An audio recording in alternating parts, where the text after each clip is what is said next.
നമ്മുടെ ഒന്നാമത്തെ സെഷൻ, രണ്ടാമത്തെ ദിവസത്തെ ഒന്നാമത്തെ സെഷൻ ആരംഭിക്കുകയാണ്.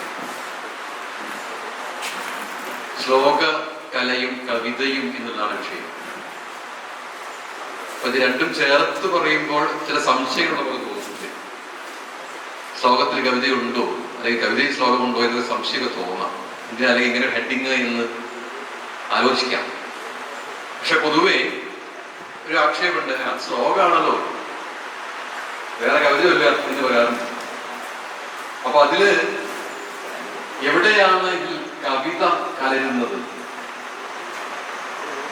ഈ പദ്യം ഗദ്യം എന്നെല്ലാം വ്യത്യാസങ്ങളുണ്ട്. എല്ലാ പദ്യങ്ങളും കവിതയല്ല, എല്ലാ കവിതകളും പദ്യവുമല്ല എന്ന് പറഞ്ഞ പോലെ തന്നെ നമുക്കറിയാം ശ്ലോകങ്ങളിലെ കവിതയെ കുറിച്ച് സംസാരിക്കുമ്പോൾ ഇത് നമ്മൾ തെരഞ്ഞു പോവാറുണ്ട്. എന്റെ അനുഭവത്തില് എന്റെ ഗുരുവാണ് രാജേന്ദ്രൻ. ആദ്യമായിട്ട് രണ്ടാമത്തെ മൂന്നാമത്തെയോ ക്ലാസ് എനിക്ക് തോന്നുന്നു ഒരു വിലാപമാണ് തന്നിട്ടുള്ളത്. ഒരു വിലാപം ഏറെക്കുറെ മുഴുവനായിട്ട് ചെയ്തിട്ടുണ്ട്. അന്ന് നമ്മൾ ചെയ്യാൻ പറഞ്ഞാൽ ചെയ്യുന്നുള്ളതാണ്. പിന്നെയും പൊങ്ങുന്ന അവസരക്കാര് അത് ചൊല്ലാവുന്നില്ല. അതിലുള്ളൂ ധാരാളം പ്രകാശ പ്രചരിപ്പുരളും എന്നുള്ളത് എല്ലാം നമുക്കറിയാം, എല്ലാം ചൊല്ലും. അത് സംഭവിക്കുന്നത് 8ാം ക്ലാസ്സിലൊക്കെ ആവും, അല്ലെങ്കിൽ 7ാം ക്ലാസ്സിലൊക്കെയാണ് സംഭവിക്കുന്നത്. അങ്ങനെ കുറെ കഴിയുമ്പോൾ നമ്മൾ അതിലിങ്ങനെ മുന്നോട്ട് പോകും തോറും പിന്നീട് ചിലപ്പോ ചില ശ്ലോകങ്ങളിൽ ഇങ്ങനെ കിരിഞ്ഞിറങ്ങും. ചില സാധനങ്ങൾ, ചില കവിത ഇങ്ങനെ കിരിഞ്ഞിറങ്ങും. അപ്പൊ നമുക്ക് തോന്നും തരക്കെടുക്കലോ എന്ന് തോന്നും. അതുവരെ വളരെ യാന്ത്രികമായി ചെയ്തിരുന്ന ചില കാര്യങ്ങൾ ചില പ്രത്യേക ശ്ലോകങ്ങളിൽ എത്തുമ്പോൾ ഇതെന്തോ ഒരു പ്രത്യേകതയുള്ളതായി തോന്നും. പ്രത്യേകിച്ച് എന്റെ അനുഭവത്തിൽ ഇത് KND എത്തിയപ്പോഴാണ് അത് അങ്ങനെ ഒരു മാറ്റം തോന്നിയത്. അത്തരം ശ്ലോകങ്ങൾ ചൊല്ലാൻ ഒരു താല്പര്യം കൂടുതലായി. വളരെ ആർദ്രമായ കാൽപ്പനികമായ ശ്ലോകങ്ങൾ തെരഞ്ഞെടുത്ത് ചൊല്ലുക എന്നുള്ളതായി പിന്നീട് എന്റെ അനുഭവം ഞാൻ പറയുന്നത് താല്പര്യം. അതിന് വേറെ അപകടമുണ്ട്. നമ്മുടെ മേൽക്കൈയിരിക്കുന്ന ആള് ഗംഭീരമായിട്ട് പ്രൗഢഗംഭീരമായിട്ട് ശ്ലോകം ചൊല്ലുമ്പോൾ നമ്മൾ തുമ്പിയതുള്ള ചൊല്ലിയാൽ ജഡ്ജസ് അത്ര ബോധിച്ചൊന്നുമില്ല. പക്ഷെ എങ്കിലും ഞാൻ അതങ്ങനെ ചെയ്യാറുള്ളൂ. കാരണം ചൊല്ലുമ്പോൾ നമുക്കൊരു സുഖം വേണ്ടേ എന്നുള്ളതുകൊണ്ട്, സമ്മാനപ്പുറത്ത് വേറെ എന്നുള്ളത് മാത്രമല്ല. അങ്ങനെ പ്രൗഢങ്ങളായിട്ട് ശ്ലോകങ്ങൾ എനിക്കത്ര ചൊല്ലാൻ ശരിയാവൂല്ല എന്ന് തോന്നൽ എനിക്കുണ്ടാവാം. അപ്പോ മഞ്ഞത്തി പുലവേളയിൽ കുളി കഴിഞ്ഞ് ഇറൻ തുകച്ചാർത്ത് തന്നെ നെഞ്ഞത്തിട്ട് ഒരു പൂവിറുത്തു തലയിൽ ചൂടി പ്രസന്നാസ്യയായി രഞ്ജിപ്പേറും ഒരു അമ്പിളിക്കുറിയുമായി എത്തുന്ന നിന്നിൽ ചിരിക്കൻ ജീവേശ്വരി കണ്ണു ഞാൻ ഉടലെടുത്തുള്ളൂ ഒരു പ്രസംഗേ എന്ന ശ്ലോകമൊക്കെ വീണ്ടും വീണ്ടും ചൊല്ലാൻ തോന്നും. ആ കാലത്ത് തുമ്പിയതുള്ള ഒക്കെ കേന്ദ്ര മിക്കവാറും ഒരു വല്ലാത്ത കാൽപ്പനിക റൊമാൻറ്റിക് കവി തന്നെയാണ് ശരിക്കും പറഞ്ഞാൽ KND തോന്നാറുണ്ട്. ആധുനികങ്ങളായിട്ടുള്ള ചില സങ്കേതങ്ങൾ ഉപയോഗിക്കുന്ന ശ്ലോകങ്ങൾ. അപ്പൊ ഇത്തരം ധാരാളം സാധ്യതകൾ അവിടെ നിൽക്കുമ്പോൾ ശ്ലോകക്കാര് എന്ന് മാറ്റി നിർത്തുന്ന ഒരു രീതി, പാർശ്വവൽക്കരിക്കുന്ന ഒരു രീതി പൊതുസമൂഹത്തിനുണ്ട് എന്ന് തോന്നുന്നു. ഇത് കവിതല്ലോ എന്ന രീതി. ആ ഒരു അന്വേഷണമാണ് ഇന്ന് നമ്മൾ നടത്തുന്നത്. എന്താണ് ഇത് നമ്മളുടെ ബന്ധങ്ങളുണ്ടോ? ഉണ്ടെങ്കിൽ ഏതെല്ലാം വഴിയിൽ? ശ്ലോകം ധാരാളം പഠിച്ച ഒരാൾക്ക് കവിതയിലേക്ക് വഴികളുണ്ടോ എന്നുള്ളതാണ്. കവിതയിലെ വഴികൾ അത്തരം അവിടുന്ന് എല്ലാം വഴികളുണ്ടോ എന്നുള്ള ശ്ലോകം പഠിച്ച ആൾക്ക് ഇതിലേക്ക് ഇറങ്ങാൻ കഴിയുമോ? പണ്ട് പറഞ്ഞിരുന്നു 1000 ശ്ലോകം പഠിച്ചാൽ അരക്കവി എന്നുള്ള ചൊല്ലൊക്കെ ഉണ്ടായിരുന്നു. അതുകൊണ്ട് കവി ആവണമെന്നില്ല. 1000 അല്ല 10000 ശ്ലോകം പഠിച്ചാലും കവി ആവണമെന്നില്ല. കവിഞ്ഞിട്ടുള്ള വല്ല ചിന്ത തന്നെ അതിൽ ഉണ്ടായാൽ മാത്രമേ കവിയാവൂ. അപ്പൊ എന്താണ് കാര്യം? വാക്കിന്റെ ഒരു ശക്തി. വാക്ക് എന്നുള്ള ശ്ലോകക്കാർക്ക് പൊതുവെ ശക്തമായിട്ടുള്ള ഒരു അടിത്തറയാണ് വാക്ക്. ആ വാക്കിന്റെ നിയാമകനാണ് കവി എന്ന് പറയാറുണ്ട്. വാക്കിന്റെ നിയാമകനാണ് കവി. വാക്കിനെ നിയന്ത്രിച്ചു നിർത്തി മുന്നോട്ട് നടത്തിച്ച് ആവശ്യാനുസരണം അതിനെ പ്രയോഗിക്കാനുള്ള ഒരു കഴിവ് കവിക്കുണ്ടാവണം. അത് പുതിയ കാലത്ത് കവിത എഴുതുന്ന എല്ലാ കവികൾക്കും ഉണ്ടാവണം നിർബന്ധമൊന്നുമില്ല. കാരണം വാക്കുകൾ വളരെ പരിമിതങ്ങളായാൽ പോലും പുതിയ കാലത്ത് കവിത എഴുതാം, തെറ്റുമില്ല എന്ന് പറയുന്നത്. പക്ഷെ വാക്ക് അതിന്റെ യഥാർത്ഥ സൗന്ദര്യതലങ്ങളിൽ ഉപയോഗിക്കുമ്പോൾ ഒരു ശ്ലോക പാരമ്പര്യം ഏറെ ഉപകാരപ്പെടുന്നുണ്ട് എന്നത് നമ്മൾ പല കവികളിൽ മനോജ് കുറൂറിനെ ആണെങ്കിലും പി രാമനെയാണെങ്കിലും ശ്രീകാന്തിനെ ആണെങ്കിലും ഒക്കെ നോക്കിയാൽ നമുക്ക് മനസ്സിലാക്കാവുന്നതാണ് അടിത്തറ ഉണ്ട് എന്നുള്ളത്. VKGയുടെ ശ്ലോകം എപ്പോഴും മനസ്സിലുണ്ട്. വാക്കിന് വക്കു ചേർത്ത് ഉളി നടത്തേണ്ടും പണിക്ക് ഇന്ന് ഈ VKG കിഴവന് കൂടിടുകയില്ല. അത്രയ്ക്ക് വയ്യാതെയായി വേർക്കുന്നു വിറയാർന്നിടുന്നിതുടൽ എന്നാടിത്തുടിപ്പിൽ സദാ കേൾക്കുന്നു യമധർമ്മവാഹന ഗുരന്യാസ പ്രചണ്ഡാരവം. ഒറ്റ വാക്കാണ് സമസ്തപത്. നമ്മുടെ കാറിനുണ്ടെങ്കിൽ നീലാണ്ടേട്ടൻ അദ്ദേഹം കത്തെഴുതിയത്. ആ കത്തില് വളരെ കാഷ്വൽ ആയിട്ട്, കത്തിലെ ഭാഷ നമുക്കറിയാലോ, വളരെ കാഷ്വൽ ആയിട്ട് നീലാണ്ടേട്ടൻ എഴുതിയ കത്തിലെ ഒരു ശ്ലോകാണിത്. അവസാനത്തെ പ്രയോഗം നോക്കൂ. യമധർമ്മവാഹന ഗുരന്യാസ പ്രചണ്ഡാരവം. ഇങ്ങനെ പദം പ്രയോഗിക്കാൻ പുതിയ കാലത്ത് വീരാൻകുട്ടിയെ പറ്റി സംശയം. അത് കുറ്റമായിട്ട് പറയല്ല, അങ്ങനെ വേണമെന്നൊന്നുമില്ല. കവിത ഇന്നുണ്ടായാൽ മതി. പക്ഷേ ഇത്തരം ഒരു പരിശീലനം വേണമെങ്കിൽ ഒരു ശ്ലോകക്കാരനെ കവിയായിട്ടും കവിതയിലേക്ക് വളർത്താൻ പോകുന്നതാണ്. പക്ഷെ പലപ്പോഴും അത് സംഭവിക്കുന്നില്ല. ശ്ലോകക്കാരായിട്ട് തന്നെ ഒരു കള്ളിയിൽ കൂടേണ്ട ഒരവസ്ഥ വരാറുണ്ട്. ആര്യാമ്പികയൊക്കെ നമുക്ക് ഉദാഹരണങ്ങൾ മറിച്ചുണ്ട്. ഈ വിഷയമാണ് ഇവിടെ ചർച്ച ചെയ്യുന്നത്. ഈ വിഷയം ഇന്ന് ചർച്ച ചെയ്യാൻ ഇന്നിപ്പോ കേരളത്തിൽ ഏറ്റവും പ്രധാനപ്പെട്ട ഒരാള് രാജാണ്ടേട്ടൻ തന്നെയാണ്. കാരണം ഏത് തരം കവിതയാവട്ടെ, അത് ക്ലാസിക്കൽ കവിത, ആധുനികം, പോസ്റ്റ് മോഡേണിസം എന്നൊക്കെ പറഞ്ഞ് ഏതിനെ കുറിച്ചും പറയാനുള്ള കഴിവും അതിനെക്കുറിച്ചുള്ള പഠനവും അദ്ദേഹത്തിനുണ്ട്. അപ്പൊ ഇന്നത് സംസാരിക്കുമ്പോൾ നമുക്ക് അത് മനസ്സിലാവും. മറ്റൊരാൾക്ക് ചിലപ്പോൾ ശ്ലോകം മാത്രം വഴങ്ങുന്ന ആളായിരിക്കും പ്രഭാഷകൻ, അല്ലെങ്കിൽ കവിത മാത്രം വഴങ്ങുന്ന ആളായിരിക്കും. ഇത് രണ്ടും ഉള്ളത് കൊണ്ട് നമുക്ക് ഈ സെഷൻ വളരെ ഉപകാരപ്പെടും. വളരെ വലിയ മറ്റ് ആമുഖങ്ങളൊന്നും ഇല്ലാതെ രാജാണ്ടേട്ടന്റെ ഈ പരിപാടിയിലേക്ക്, നമ്മുടെ കാവ്യാലാപനത്തിന്റെ 10ാം വാർഷികത്തിലെ 2ാം ദിവസത്തിലെ 1ാമത്തെ പരിപാടിയിലേക്ക് സ്വാഗതം ചെയ്യുകയാണ്. അത് പതുക്കെ ചർച്ചയുടെ രൂപത്തിലാവും. ആളുകളുടെ എണ്ണം വളരെ കുറവാണ് എന്നുള്ളത് നമുക്കറിയാം. പണ്ട് പറഞ്ഞ മാതിരി ഒന്ന് മനസ്സിലെത്തേണ്ടത്, നല്ല ആലോചിച്ച് ചെയ്യേണ്ടതല്ലേ തിരുമേനി വെച്ചപ്പോ, നല്ല ആലോചിച്ചിട്ട് തന്നെയാണ് തല കടത്തിയത് പറഞ്ഞില്ലേ. അതുപോലെ ഒരുപാട് ആലോചിച്ചാണ് 2ാം തീയതി വെച്ചത്. 2ാം തീയതി ഇല്ലാത്ത കല്യാണങ്ങളൊന്നുമില്ല. പിന്നെന്താ ചെയ്യാ, നിർത്തില്ല. അപ്പൊ നമ്മളിവിടെ ഉള്ള ആൾക്കാരും 1 അല്ല 100 വിചാരിക്കുക. 1 പകരം 1 അല്ല 100 വിചാരിച്ചിട്ട്, അല്ലെങ്കിൽ സംസാരിക്കുന്ന ആൾക്കൊരു മടുപ്പ് ഇത്രയേ ഉള്ളൂ എന്ന് തോന്നും. അത് തോന്നണ്ട, ഉള്ള ആളുകളൊക്കെ ഗംഭീരന്മാരാണ് മുമ്പ് ഇരിക്കുന്നുള്ളത് എന്നുള്ള ധാരണ നമുക്കുണ്ട്. എന്തായാലും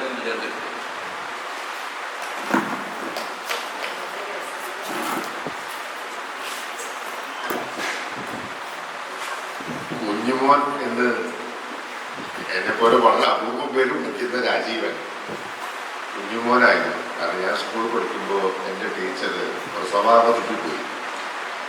അതിൽ ജനിച്ചു വന്ന ഒരാള് കുഞ്ഞുമോനാണ്. അപ്പൊ എന്റെ ടീച്ചർ പ്രസവിച്ച ആ കൊല്ലം എനിക്ക് കൃത്യമായിട്ട് അറിയാം. ഞാൻ 5ാം ക്ലാസ് പഠിക്കുന്ന കാലത്താണ് രാജീവൻ ജനിക്കുന്നത്. എന്റെ ടീച്ചർ പ്രസവാവധിക്ക് പോയി. ഞാൻ എന്നെ പഠിപ്പിക്കുന്ന ടീച്ചറാണ്, കമലാഷ് ടീച്ചറുടെ മകനാണ്. അല്ലെ, ഞാൻ ഒരു കൗതുകത്തിന് വേണ്ടി വളരെ അനൗപചാരികമായി സംസാരിച്ചു തുടങ്ങിയതാണ്. ഇത് രസമുണ്ട്. രാജീവൻ ഇപ്പൊ ഈ പറഞ്ഞ 2 ഘടകങ്ങൾ നിഷേധിച്ചുകൊണ്ടാണ് ഞാൻ തുടങ്ങുന്നത്. ശ്ലോകം എന്ന രീതിയിൽ ഒരു മാറ്റി നിർത്തൽ അനുഭവിക്കുന്നു എന്നതാണ് വേവലാതിയെങ്കിൽ ആ മാറ്റി നിർത്തലിൽ ശരിയുമുണ്ട്, ആ മാറ്റി നിർത്തൽ തെറ്റും. അക്ഷരശ്ലോകം ശ്രദ്ധിച്ചു കൊണ്ടിരുന്ന പഴയകാല കവികൾ, ശങ്കരകുറുപ്പ് വിജയഭാരതിയുടെ വാർഷികാഘോഷത്തിന് പ്രഭാഷകനായി വിജയഭാരതി എന്ന് പറഞ്ഞ ഇരിങ്ങാലക്കുട കേന്ദ്രമായി പ്രവർത്തിച്ചിരുന്ന ഒരു അക്ഷരശ്ലോക പരിഷത്താണ്. വൈകുന്നേരത്തെ ഒരു സമ്മാനദാനോ അല്ലെങ്കിൽ ഉദ്ഘാടനമോ പോലെയുള്ളൊരു പ്രസംഗമായിരിക്കും അദ്ദേഹത്തിന് നിയോഗം. പക്ഷെ മഹാകവി രാവിലെ മുതൽ ശ്ലോകം കേൾക്കാൻ വേണ്ടി മുമ്പിലിരിക്കും. അക്ഷരശ്ലോകം ചൊല്ലുന്നത് കേൾക്കുക കവിക്ക് താല്പര്യമുള്ള മേഖലകളുണ്ടായിരുന്നു. എൻ്റെ ഒരു അനുഭവം കൗതുകരമായി പറയട്ടെ. തൃശ്ശൂർ പൂരത്തിന് ഞാൻ ഡിഗ്രി 2nd ഇയർ പഠിക്കുന്ന കാലം, അത് അല്പം പഴക്കമുണ്ട്, എനിക്ക് അത്യാവശ്യം പ്രായമായിരുന്നു. മഹാകവി വൈലോപ്പള്ളി മുഴുവൻ ശ്ലോകം കേട്ടുകൊണ്ട് ആ തൃശ്ശൂർ പൂരത്തിന്റെ മത്സരം വീക്ഷിക്കുകയാണ്. വീക്ഷിച്ചു കഴിഞ്ഞ് ആ വൃത്തനിബന്ധമായിട്ടുള്ള മത്സരമാണ്. മാലിനി വൃത്തം വന്നപ്പോഴാണ് ഞാൻ പുറത്തേക്ക് പോയത്. എനിക്ക് മാലിനി ചൊല്ലാനൊന്നും അറിയില്ല. ഇന്ന് അറിയും എന്നല്ല കേട്ടോ. അപ്പൊ കുട്ടി നന്നായിട്ട് ശ്ലോകം ചൊല്ലിയിരുന്നു. മാലിനി വൃത്തത്തില് ഇപ്പൊ എന്നെ പുറത്തേക്ക് പോയ വൈലോപ്പിള്ളി ആ തൃശ്ശൂർ സ്ലാങ്ങിലാണ് കവി സംസാരിക്കുക. ഞാനൊരു ബാലനിർവിശേഷമായ കൗതുകവും വാശിയൊക്കെ ഉള്ള ഒരു പ്രായമാണല്ലോ. തട്ടണം മാലിനിക്ക് എന്നല്ലേ നനമയ യുഗമെട്ടി തട്ടണം മാലിനിക്ക് എന്നല്ലേ ആ വൃത്തത്തിന്റെ ലക്ഷണം പറഞ്ഞിട്ടില്ല. തട്ടിപ്പോയതാണ്. ആ തട്ടണം എന്നാണ്. പക്ഷെ മാലിനി ശ്ലോകങ്ങളുണ്ട്, നല്ല ശ്ലോകങ്ങള്. കുട്ടി ഒരു കാര്യം ചെയ്യൂ, ഉമാകരണത്തിലെ മാലിനി ആദ്യം പഠിക്കൂ. എന്നെ വിളിച്ച് മഹാകവി വൈലോപ്പിള്ളി സംസാരിച്ചതായിരുന്നു ഈ വാക്കുകൾ എന്ന് പറയുമ്പോൾ. വൈലോപ്പിള്ളി കവിയല്ല എന്നൊന്നും ആധുനിക കാലഘട്ടത്തിൽ ഒരാളും പറയും എന്ന് തോന്നുന്നില്ല. മലയാളം കണ്ട മഹാനായ കവികളിൽ, മഹാന്മാരായ കവികളുടെ പട്ടികയില് തീർച്ചയായും വലിയ സ്ഥാനത്തിന് ഇന്നും വായിക്കുമ്പോൾ കവിത എന്താണ് എന്നതിനെ സംബന്ധിച്ചൊരു ഉൾക്കാഴ്ച നമുക്ക് പ്രദാനം ചെയ്യുന്ന വരികൾ നമുക്ക് സമ്മാനിച്ച കവി വൈലോപ്പിള്ളിയായിരിക്കും ഒരു പക്ഷേ. വൈലോപ്പിള്ളി കുഞ്ഞിരാമനായ അക്ഷരശ്ലോകം കേൾക്കുമായിരുന്നു. ഞാനിതിനോട് കലഹിക്കുന്നൊരു ഘട്ടമുണ്ടായിരുന്നു. തൃശ്ശൂർ ചേർപ്പില് പ്രഭാഷകനായിട്ട് വിളിക്കപ്പെട്ട ഘട്ടത്തിൽ അതിശക്തമായിട്ട് ഈ ശ്ലോക സംസ്കാരത്തെ വിമർശിച്ച് ഞാൻ തന്നെ സംസാരിച്ചത്. കാരണം ശ്ലോകം കൊണ്ടു നടക്കുന്ന എനിക്ക് അത് സംസാരിക്കാനുള്ളൊരു ഉസിരുണ്ട് എന്നർത്ഥത്തിൽ. ഞാനത് പറയാൻ കാരണം ഒരു ഉദാഹരണം പറയാം.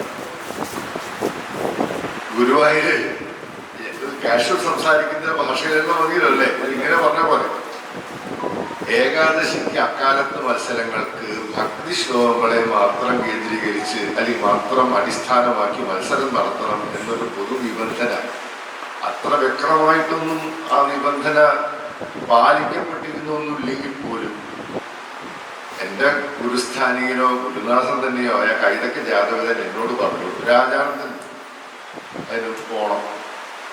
അപ്പൊ ചെറിയ വൃത്തങ്ങളിലും ഭക്തി മാത്രമായിട്ടുള്ള ശ്ലോകങ്ങൾ വേണം. അപ്പൊ ഇങ്ങനെ തെരഞ്ഞാൽ എല്ലാത്തിലൊന്നും എല്ലാ അക്ഷരങ്ങൾക്കും ഭക്തിയുള്ളത് കിട്ടുന്നില്ല.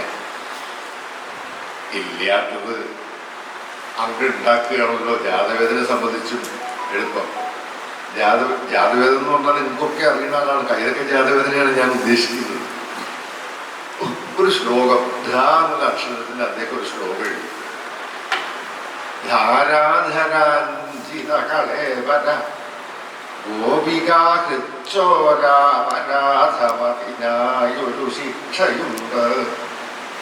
തീരാത്തമജ്ജലിയിലൊക്കെയും എൻ മനസ്സാം കാരാഗൃഹത്തിലധിവാസം അതാണുഗ്രം. ആശയത്തിന്റെ മനോഹാരിതയെ കുറിച്ച് പറയുന്നത് നമ്മൾ അനവധി കേട്ടതാണ്. ഓറോങ്കരുടെ ശ്ലോകം മുതൽ ഗോപിക കൃച്ചോരാപരാധത്തെ പറ്റി പ്രസിദ്ധമായ ഓറോങ്കർ ശ്ലോകം എന്നായിരുന്നു. ഗോപിക കൃച്ചോരാപരാധം അവളോട് കനിവ് തോന്നരുത്. മാതാവിത തൻ കണവനെ വിടുവാനാശ്രയിക്കുന്നു ദാസീവൃത്യാനിത്യം ഭവാനെ. അത് മാത്രം അതേ ആശയം വെച്ച് വെൺമണി പ്രസ്ഥാനത്തിന്റെ കാലഘട്ടത്തിൽ അനവധി കവികൾ ഈ വിഷയം ചർവിത ചർമ്മണം 10 പെറ്റ എന്ന് പറഞ്ഞാൽ അത് സ്ത്രീവിരുദ്ധ ആയി തോന്നില്ലെങ്കിൽ 10 പെറ്റ ഈ ആശയം. പക്ഷെ ശ്ലോകം എന്ന രീതിയിൽ ധ എന്ന അക്ഷരത്തിന് യോജിക്കുന്ന ഒരു ശ്ലോകമാണ്. ഞാനത് ഹൃദിസ്ഥാക്കി, അതിന് വലിയ ബുദ്ധിമുട്ടൊന്നുമില്ലല്ലോ. ശങ്കുണ്ണി വാര്യര് അക്ഷരശ്ലോകിയാണ്, നാരായണീ ആചാര്യനാണ്, നല്ല സംസ്കൃത പണ്ഡിതനാണ്. അദ്ദേഹം ഈ ശ്ലോകങ്ങൾ വായിച്ചിട്ട് പറയുകയാണ്, ആ ആശയം നന്നായിട്ടുണ്ട്. ആശയം നന്നായിട്ടുണ്ടെന്നോ, ഇത്രയേറെ നൂറ്റാണ്ടുകളായിട്ട് കവികൾ ആവർത്തിച്ച് ഉപയോഗിക്കുന്ന ഈ ആശയം വീണ്ടും ഉപയോഗിച്ചാൽ അത് നന്നായി എന്ന് പറയാനാവുമോ? ആ, വീണ്ടും വീണ്ടും ഉപയോഗിക്കുന്നത് നല്ല ആശയമായതുകൊണ്ടാണല്ലോ. അത് നല്ല ആശയമാണ്, നല്ല കവി, ആ ആശയം നല്ല ആശയമാണ്. ഒരുതരം ജഡത്വം ഈ സാഹിത്യാസ്വാദന മേഖലയിൽ സംഭവിച്ചിരിക്കുന്നു എന്നതിൻ്റെ പ്രത്യക്ഷമായ നിദർശനമായി എനിക്ക് ഈ പരാമർശത്തിൽ തോന്നി. ആശയത്തിലെ നവീകരണമോ നവീനതയോ അതിലുപരി അതിനകത്തുള്ള സർഗാത്മകതയോ പരിഗണനാ വിഷയമാവാതിരിക്കുകയും തളം കെട്ടി നിൽക്കുന്ന ഈ ആശയ അല്ലെങ്കിൽ ഈ പല സംഘാതത്തിനകത്ത് നിന്ന് മാത്രം ജീവിക്കുകയും ചെയ്യുന്ന ഈ പ്രസ്ഥാനം അപകടകരമാണ് എന്ന് തോന്നിപ്പോയി. സാഹിത്യാസ്വാദനത്തെ നമ്മൾ ഇങ്ങനെ തളച്ചിട്ടാൽ സാഹിത്യം എന്ന വിശാലമായ ഒരു മേഖലയിലേക്ക് കടന്നു ചെല്ലാൻ പോലും കഴിയാത്ത രീതിയിൽ ഈ വലിയ കുളത്തിനകത്തുള്ള പദസംഘാതങ്ങൾ ആശയസംഘാതങ്ങൾ മാത്രമായി ഉപജീവിക്കുന്നൊരു ജീവിവർഗമായിട്ട് സാഹിത്യ പ്രസ്ഥാനം മാറിക്കൂടല്ലോ. ഞാൻ ശക്തമായിട്ട് ഏതോ വേദി ചേർപ്പിൽ വെച്ചാണെന്നാണ് എന്ന് പറഞ്ഞത്. അത് സുഖം കേട്ടതറ്റായിരിക്കും ആ പ്രസംഗം, എനിക്കറിയാം. ഞാൻ അക്ഷരശ്ലോകത്തെ ഇങ്ങോട്ട് ചീത്ത പറഞ്ഞു ഒരു പ്രസംഗം നടത്തി. അക്ഷരശ്ലോകത്തെ ചീത്ത പറയാൻ എനിക്ക് അധികാരമാണ്, ഞാൻ അതിൻ്റെ ഒരു ഭാഗമാണല്ലോ, സ്വാഭാവികമായിട്ടും പറയാനാവും. തിരിച്ചറിഞ്ഞു വന്ന മുമ്പിൽ KP ശങ്കരൻ മാഷ് ഇരിക്കും. അത് എൻ്റെ കണ്ണ് നനയിക്കുന്നതോ മനസ്സ് നിറയ്ക്കുന്നതുമായ ഒരു അനുഭവമായി എന്ന് പറയാൻ വേണ്ടിയാണ് ഞാൻ ഈ കഥ സൂചിപ്പിച്ചത്. ഞാൻ പറഞ്ഞത് ശരിയല്ലേ മാഷെ? ശങ്കരൻ മാഷ് ചിരിച്ചുകൊണ്ട്, ശങ്കരൻ മാഷെന്ന് ഞാൻ പറഞ്ഞത് പ്രൊഫസർ KP ശങ്കരൻ, രാജാനന്ദൻ പറഞ്ഞതാണ് ശരി, അത് ശരിയുമുണ്ട്. പക്ഷേ ഈ ഭാവുകത്വം പരിരക്ഷിക്കപ്പെടേണ്ടതും. എന്തുകൊണ്ടാണെന്ന് ഞാൻ പറഞ്ഞു തരുന്നു. അക്ഷരശ്ലോകം പോലെ സാഹിത്യത്തെ ഈ രീതിയിൽ പരിഗണിക്കുന്ന മറ്റൊരു കലാപ്രസ്ഥാനം, മറ്റൊരു ആവിഷ്കാര പ്രസ്ഥാനം മലയാള സാഹിത്യത്തിൽ വേറെ ഇല്ലാത്തത് കൊണ്ട് തന്നെ ഇത് പരിരക്ഷിക്കപ്പെടുകയും വേണം എന്ന് കൃത്യമായി പറഞ്ഞു. പാലാ വിശ്വനാഥൻ നായർ മീറ്റിങ്ങിലുണ്ടായിരുന്നു. പാലാ വിശ്വനാഥൻ നായർ എന്ന് പറഞ്ഞാലും മനസ്സിലാവും, ആര്യാംബികയുടെ അച്ഛൻ. രാജാനന്ദൻ പറഞ്ഞതല്ല ശരി, പാലയിലേക്കൊന്ന് വരാമോ? പാലാ കൈരളി ശ്ലോകരംഗത്തിന്റെ വാർഷികാഘോഷത്തിന് വിധികർത്താവായി അക്കൊല്ലം ഞാൻ വിളിക്കപ്പെട്ടു. അക്ഷരശ്ലോക മത്സരം ഗംഭീരമായി നടക്കുന്നു. അതിൽ വിധി നിർണ്ണയിക്കലാണ് ചുമതല. പക്ഷേ 3 മണിക്കൂർ നേരം അവിടുത്തെ കൈരളി ശ്ലോകരംഗത്തിലെ അന്തേവാസികളായ അല്ലെങ്കിൽ വിദ്യാർത്ഥികളായ പുതിയ തലമുറക്കാരെഴുതിയ കവിതകളുടെ ആവിഷ്കാരമായിരുന്നു കാര്യക്രമത്തിൽ ഉള്ളടക്കത്തിലൊന്ന്. ആര്യാംബിക മാത്രമല്ല, അതുപോലെ 13 പേർ നല്ല കവിതകൾ അവതരിപ്പിച്ചു. ആ കവിതകളുടെ സവിശേഷത നോക്കിയാൽ അക്ഷരശ്ലോകം അനുശീലനം ചെയ്തതിൻ്റെ ചില ഗുണസമ്പന്നതകൾ അവരുടെ രചനയ്ക്കകത്ത് മാത്രമല്ല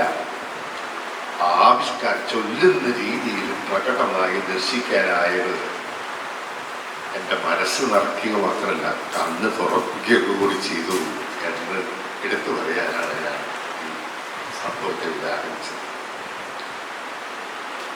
ഇത് പ്രധാനമാണ്.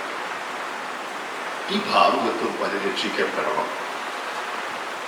ഇത് കവിതയിൽ എങ്ങനെ ഗുണം ചെയ്യുന്നു എന്ന് പ്രത്യക്ഷമായി ബോധ്യപ്പെട്ട കുറേ അവസരങ്ങളുണ്ട്. ഇപ്പൊ അക്ഷരശ്ലോകം കൈകാര്യം ചെയ്യുന്ന ആളുകൾക്ക് വാക്കിന്റെ അർത്ഥം തിരിച്ചറിയുന്നതിന്റെ ഭാഗമായി അതെങ്ങനെ ചൊല്ലുക എന്നതുമായി ബന്ധപ്പെട്ട് ഒരു ഗൃഹപാഠം വേണ്ടി വരണം. ഒരു ഉദാഹരണം പറയട്ടെ.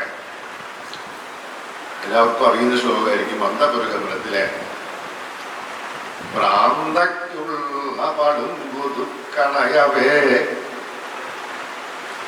വരുന്നില്ലേ? ദിക്പാല. എനിക്ക് ഓർമ്മയില്ലാത്തോണ്ടല്ല, ഇത് എല്ലാവർക്കും അറിയുന്നതല്ലേ എന്ന് ഉറപ്പ് വരുത്താൻ വേണ്ടി ഞാനെന്താണ് ചോദിച്ചതാ. ശങ്കരൻ അവിടുന്ന് ചൊല്ലും ദിക്പാല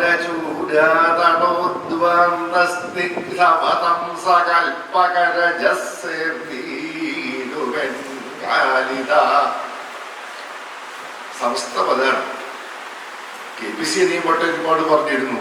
സമസ്ത പദമാകുമ്പോൾ ഒന്നിനെ ഉദാത്തവൽക്കരിക്കേണ്ട, അനുദാത്തവൽക്കരിക്കേണ്ട, ഒരേ ശ്വാസത്തിൽ ഒരേപോലെ ചൊല്ലുകയാണ് വേണ്ടത്. അല്ലേ? അതൊന്നും പൂർത്തിയാവില്ല. ദിക്പാല ചൂടാതടോ ഉദ്വാന്തം സ്നിഗ്ധം അവതംസം. ഈ വാക്ക് എടുത്തെടുത്ത് ചൊല്ലി. ദിക്പാല ചൂടാതടോ ഉദ്വാന്ത സ്നിഗ്ധ അവതംസ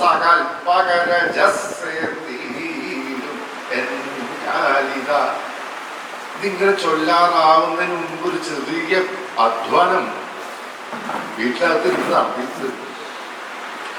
ഇങ്ങനെ തയ്യാറാക്കിയിട്ടാണ് ഈ ഉദാത്ത അനുദാത്ത സ്വരിത പ്രകരണ ശുദ്ധി വരുത്തിയ ശ്ലോകത്തെ ആവിഷ്കരിക്കുന്നതിന് പിന്നിൽ ഒരു പരിശീലനമുണ്ട്.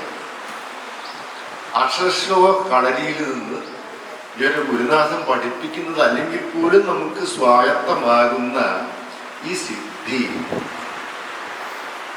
നിർഭാഗ്യവശാൽ ആധുനിക കാലഘട്ടത്തിലെ കവിയരങ്ങുകൾ ശ്രദ്ധിക്കുമ്പോ ശ്ലോകം പഠിച്ചിട്ടില്ല അല്ലേ എന്ന് പറയാൻ തോന്നുന്നു.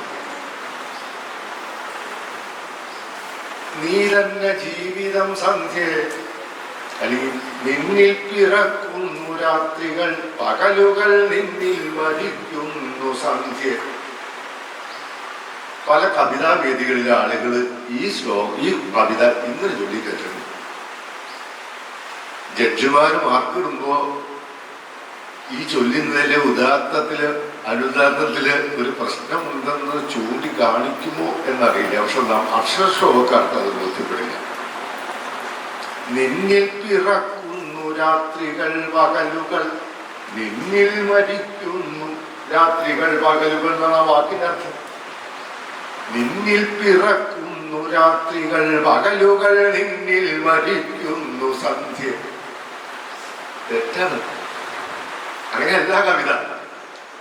ഇതൊരു ഉദാഹരണമാണെങ്കിൽ സ്വന്തം രചനകൾ പോലും ഈ തത്വദീക്ഷയോടുകൂടി അർത്ഥബോധത്തോടുകൂടി, അർത്ഥബോധം മനസ്സിനകത്തുണ്ടാവാം, അർത്ഥ പ്രകരണബോധത്തോടുകൂടി ആധുനിക കാലഘട്ടത്തിൽ കവികൾക്ക് അരങ്ങിൽ ചൊല്ലാനാവുന്നില്ല എന്ന് കാണുമ്പോൾ നമ്മൾ സ്വകാര്യമായിട്ട് പറയും അക്ഷരശ്ലോകം പഠിപ്പിക്കുകയാണ് വേണ്ടത്. സത്യമില്ല. ഇത് അക്ഷരശ്ലോകക്കാരന് ഈ വാക്കിന്റെ യഥാർത്ഥമായ അർത്ഥത്തെ ബോധ്യപ്പെടുത്തുന്ന രീതിയിൽ ചൊല്ലാനുള്ളൊരു സിദ്ധിയുണ്ട്. അത് ആധുനിക കാലഘട്ടത്തിലെ മറ്റ് കവികളിൽ കാണാത്തതുമാണ് എന്നതാണ് വിഷയങ്ങളിലൊന്നെങ്കിൽ. മറ്റൊരു ഉദാഹരണം ഞാൻ പറയാം. ഞാൻ ഏകപക്ഷീയമായിട്ട് ഇവിടുന്ന് അങ്ങോട്ട് പറയലല്ല കേട്ടോ, ഞാൻ മൈക്ക് അങ്ങോട്ട് തരും. ശ്രീകൃഷ്ണത്ത് വെച്ചാണെന്ന് തോന്നുന്നു, ശങ്കരനൊക്കെ അവിടെ ഉണ്ടായിരുന്നു എനിക്കറിയില്ല. പൂന്തോട്ടത്തിൽ വെച്ച് കഥകളിയുമായി ബന്ധപ്പെട്ടൊരു പ്രഭാഷണത്തിന് വിളിക്കപ്പെട്ടതായിരുന്നു ഞാൻ.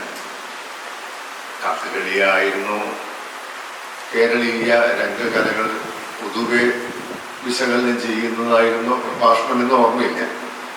എന്തായാലും 1 മണിക്കൂർ നീണ്ടു നിൽക്കുന്ന ഒരു പ്രഭാഷണം നിർവഹിക്കാനായിരുന്നു ഉത്തരവാദിത്വം. സ്വാഗതം പറഞ്ഞ അധ്യാപകൻ എന്നോട് അവിടെ വേദിയിൽ ഇരിക്കുന്ന ആളുകളോട് പറഞ്ഞത്, രാജാനന്ദൻ വന്നിട്ടുണ്ട്, രാജാനന്ദൻ കഥകളിയെ കുറിച്ച് ചിലത് പറയും, നിങ്ങൾക്ക് തീർച്ചയായും അത് പ്രയോജനപ്പെടും, അത് നിങ്ങൾ ശ്രദ്ധിക്കണം. പക്ഷെ നിങ്ങൾ മറ്റൊന്ന് ശ്രദ്ധിക്കണം,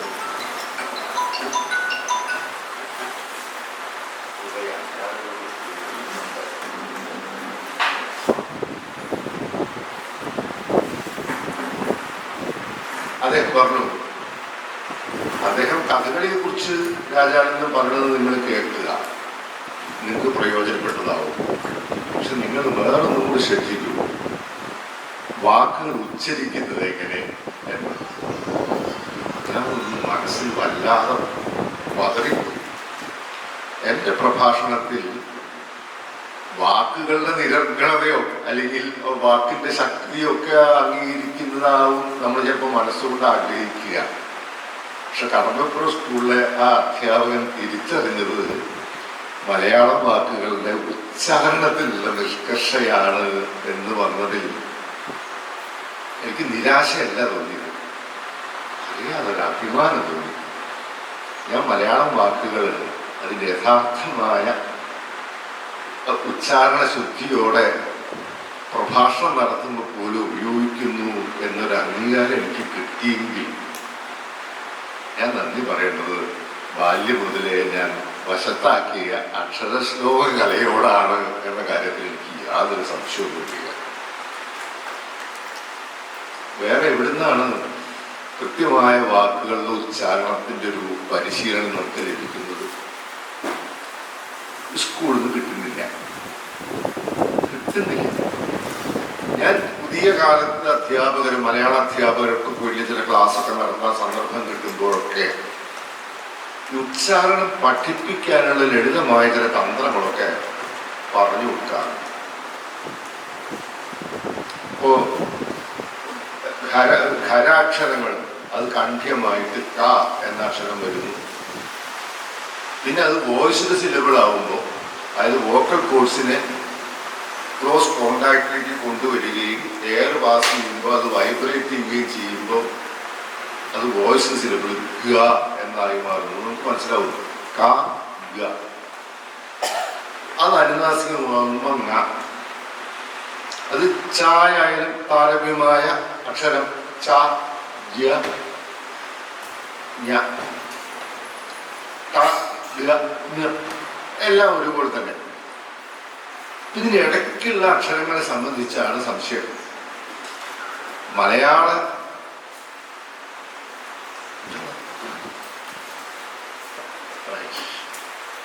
മലയാളത്തിലെ അക്ഷരങ്ങളിലും മലയാളത്തിൻ്റെ ഉച്ചാരണങ്ങളിലും നമ്മളെ വെറുതെ കയറി ആക്രമിക്കുന്ന അക്ഷരങ്ങളിലൊന്നാണ് ഈ ഹ. ഒരു കുറവൻ മലയും ഒരു പുറത്തി മലയും തമ്മിലൊരു പാലം ഉണ്ടാക്കി ഒരു അക്ഷരം തന്നിട്ടുണ്ട്. സമസ്ത അക്ഷരങ്ങളുടെയും കൂടെ കയറി കിടക്കുന്ന ഈ ഒരു അക്ഷരം മാത്രമാണ് ഉച്ചാരണത്തിൽ ആളുകളെ ബുദ്ധിമുട്ടിക്കുന്നത്. ഖരാക്ഷരത്തിൻ്റെ കൂടെ ഹാ ചേരുകയാണ്, മൃദുവക്ഷരത്തിൻ്റെ കൂടെ ഹാ ചേരുകയാണ് എന്ന രീതിയിൽ ഇത് പഠിപ്പിക്കാനുള്ള വിദ്യ ഞാൻ പലപ്പോഴും മലയാള അധ്യാപകർക്ക് വരെ പറഞ്ഞു കൊടുത്തിട്ടുണ്ട് എന്നുള്ളത് യാഥാർത്ഥ്യം. പക്ഷെ നിർഭാഗ്യവശാൽ നമ്മുടെ പാഠ്യക്രമത്തിനകത്ത് ഈ അക്ഷരങ്ങൾ ഉച്ചരിക്കേണ്ടത് എങ്ങനെ എന്ന ഒരു പാഠ്യം, എന്ന ഒരു പഠന രീതിശാസ്ത്രം ഉണ്ടായിട്ടില്ല. നമ്മളൊക്കെ ഇത് പഠിച്ചത് ഇവിടുന്ന് രാജീവ അക്ഷരശ്ലോകം ചൊല്ലിയിരിക്കും. ശ്ലോകം ചൊല്ലുമ്പോൾ ആ നിഷ്കർഷയോടെ അക്ഷരങ്ങൾ ഉച്ചരിക്കാൻ പരിശീലിക്കപ്പെട്ടതിൻ്റെ ഗുണം നമ്മുടെ ഭാഷയിൽ സ്വാഭാവികമായി സംഭവിച്ചിട്ടുണ്ടാകാം. രണ്ട് ഘടകങ്ങൾ ഞാൻ പറയാം. ഇങ്ങനെ അഭിമാനത്തോടെ ഞാൻ പറയുന്നത് ഉച്ചാരണം ശുദ്ധമാണ് എന്ന് സ്വയം വിശ്വസിക്കുന്ന ഘട്ടത്തിൽ ശിരസിൽ ഒരു അടി കൊണ്ടതുപോലെ ഒരു വിദ്യാർത്ഥി എന്നോട് തിരിച്ചു ചോദിച്ചിട്ടുണ്ട്, മാഷ് പറഞ്ഞ ആ വാക്കിന്റെ ഉച്ചാരണം ശരിയല്ല. ഞാൻ പലതും ദൈവം എന്ന് പറയാറില്ല, ദൈവം എന്നൊക്കെ പറയാറുണ്ട്. ആവശ്യമില്ലാത്തതാണെന്ന് ബോധ്യം കഴിഞ്ഞിട്ടില്ല, എന്നാലും ദൈവം എന്നൊക്കെ പറയുകയാണല്ലോ ശരിയായ ഉച്ചാരണം എന്നുള്ളൊരു തരം മിഥ്യാബോധം കൊണ്ട് സംഭവിക്കുന്നതാണ്. കുളിർത്താർത്തു കൂത്താടിടുന്നു, തെറ്റല്ലേ വിജയ? എന്റെ ശ്ലോകത കാണാനെന്തരംഗം കറധുരം കലാം ദുഷ്ടജന്തുക്കളന്തം കൂടാതെ കുണ്ടിങ് കണ്ടിട്ട് ആവർത്തിച്ചു വരുന്ന സന്ദർഭങ്ങളിൽ അറിയാതെ അത് മൃദുവായി പോകുന്നു. കൂത്താടിഡും ഡാ ഒന്നും ഇതിനകത്ത്, അത് ഉച്ചാരണ തെറ്റല്ലേ. ആ വിദ്യാർത്ഥി ചൂണ്ടിക്കാണിച്ചപ്പോ തിരുത്തേണ്ടതുണ്ട് എന്നൊരു തോന്നലിലേക്ക് ആദ്യഘട്ടത്തിൽ ഞാനെത്തി. തിരുത്തേണ്ടതല്ല എന്ന് എൻ.വി. കൃഷ്ണവാര്യരുടെ കൃത്യമായ മാർഗനിർദ്ദേശത്തെ അവലംബിക്കാൻ തീരുമാനിക്കുകയും ചെയ്തു. രണ്ട് ഖരാക്ഷരങ്ങൾ ഒരുമിച്ച് വരുമ്പോൾ രണ്ടാമത്തെ അക്ഷരം മൃദുവായി ഉച്ചരിക്കപ്പെടുക എന്നത് ഭാഷയുടെ നിയമമാണ് എന്ന് ഡോക്ടർ എൻ.വി. കൃഷ്ണവാര്യർ പറഞ്ഞാൽ പിന്നെ ഞാൻ അതിൻ്റെ കൂടെ നിൽക്കല്ലേ വേണ്ടു. ഇപ്പൊ സുമനു ഇത് തെറ്റാണെന്ന് പറഞ്ഞ വാക്ക് ഞാൻ പിൻവലിക്കുന്നു, അങ്ങനെ ചൊല്ലാവൂ എന്നാണ് ഇപ്പോൾ ഞാൻ പറയുക. ഈ ശ്രദ്ധ ആവശ്യത്തിൽ കൂടുതലായ വൈദികോച്ചാരണത്തിലേക്ക് അക്ഷരശ്ലോകലയെ ചെന്ന് തളയ്ക്കാൻ വേണ്ടി നടക്കുന്ന ചില ബോധപൂർവവും അപകടകരവുമായ പ്രവണതയും കാണാതിരിക്കണ്ട. ഞാനത് ഒരു വേദിയിൽ ഇത് സംസാരിക്കേണ്ട, ഈ അക്ഷരശ്ലോകക്കാർ മാത്രം ഇരിക്കുന്ന ഒരു വേദിയിൽ. വിഷയം ഏതാണ്? ഇപ്പൊ വയലാറിന്റെ സർഗസംഗീതത്തിലൊരു ശ്ലോകമുണ്ട്.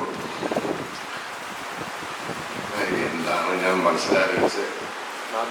അതന്നെ ഞാനത് പറഞ്ഞ രാജീവ് കേട്ടിട്ടുണ്ടെന്ന് നാദ്യം ശൂന്യതയിങ്കൽ ആദ്യം അമൃതം വർഷിച്ച നാടിൽ ഗതോന്മാദം വിശ്വപദാർത്ഥശാല ഒരിടത്തൊന്നായി തുടിച്ചിടവേ. ശൂന്യതയിൽ ആദ്യമായി ഒരു ശബ്ദമുണ്ടാകുന്നു. അപ്പൊ വിശ്വപദാർത്ഥശാല അവിടെ തുടിക്കുന്നു. ഹാ ദാഹിച്ചു വിടർന്ന ജീവകണികാജാലങ്ങളിൽ കാലമേ നീ ദർശിച്ച രസാനുഭൂതി വകരൂമൽപാനപാത്രങ്ങളിൽ. ശാർദൂലവിക്രീഡത്തിൽ രചിക്കപ്പെട്ട ഈ വരി കഴി കിട്ടിയാൽ അക്ഷരശ്ലോകാട്ട് അല്പം ഒന്ന് വേർക്കാനുണ്ട്. ഇതിന്റെ അർത്ഥത്തെ കൃത്യമായി ബോധ്യപ്പെടുത്തുന്ന രീതിയിൽ എങ്ങനെ ഈ ശ്ലോകം ചൊല്ലാം? ദാഹിച്ചു വിടർന്ന ജീവകണികാജാലങ്ങളിൽ അലയോ കാലമേ നീ ദർശിച്ചതായ ആ രസാനുഭൂതി അത് പകരൂ മൽപ്പാനപാത്രങ്ങളിൽ. അതെങ്ങനെ ചൊല്ലാം? രണ്ടു മൂന്ന് തരത്തിൽ പറയാം. ദാഹിച്ചു വിടർന്ന ജീവകണികാജാലങ്ങളിൽ കാലമേ നീ ദർശിച്ച രസാനുഭൂതി പകരൂ മൽപ്പാനപാത്രങ്ങളിൽ. കലികയല്ല, കലിക. ഞാൻ തെറ്റ് ചൊല്ലിയതാണ്. കലിക തന്നെയാണ്, മുട്ടുകൾ തന്നെയാണ് വേണ്ടത്. ജീവകലികാജാലങ്ങളിൽ കാലമേ നീ ദർശിച്ച രസാനുഭൂതി പകരൂ മൽപ്പാനപാത്രങ്ങളിൽ. മനസ്സിൽ വിജയ 7 മാർക്കിടും. ശ്ലോകം ചൊല്ലുന്ന വേദിയിൽ എത്ര മാർക്കിടും? വിജയന് മാർക്കിടും. ഞാൻ അങ്ങനെ ചൊല്ലിയാൽ തിരുത്തി. ദാഹിച്ചു വിടർന്ന ജീവകലികാജാലങ്ങളിൽ കാലമേ നീ ദർശിച്ച രസാനുഭൂതി പകരൂ. അതും പോരല്ലോ. കാലമേ നീ ദർശിച്ച രസാനുഭൂതി പകരൂ. അന്ന് ഗൃഹപാഠം ചെയ്യേണ്ടി വന്നു. ആ പകരൂ എന്നുള്ളത് ഇപ്പുറത്തേക്ക് മാറ്റണമെന്നും കാലമേ എന്നതൊന്നും ഉയർത്തണമെന്നും, അങ്ങനെ ആയാലേ കൃത്യമായ അർത്ഥവ്യക്തി വരുത്തുന്ന രീതിയിൽ ഈ പദ്യത്തെ സദസ്സിന് മുമ്പിൽ ആവിഷ്കരിക്കാനാകൂ എന്നും കണ്ടെത്തുന്നതിന്റെ പിന്നിലൊരു പ്രയത്നമുണ്ട്. അക്ഷരശ്ലോക കലയുടെ മർമ്മം ആ പ്രയത്നത്തിലാണ് അന്തർഭവിച്ചത് എന്നുകൂടി പറയാതിരിക്കാനാവില്ല. പക്ഷെ ഇത് പരിഗണനാ വിഷയമാവാതിരിക്കുകയും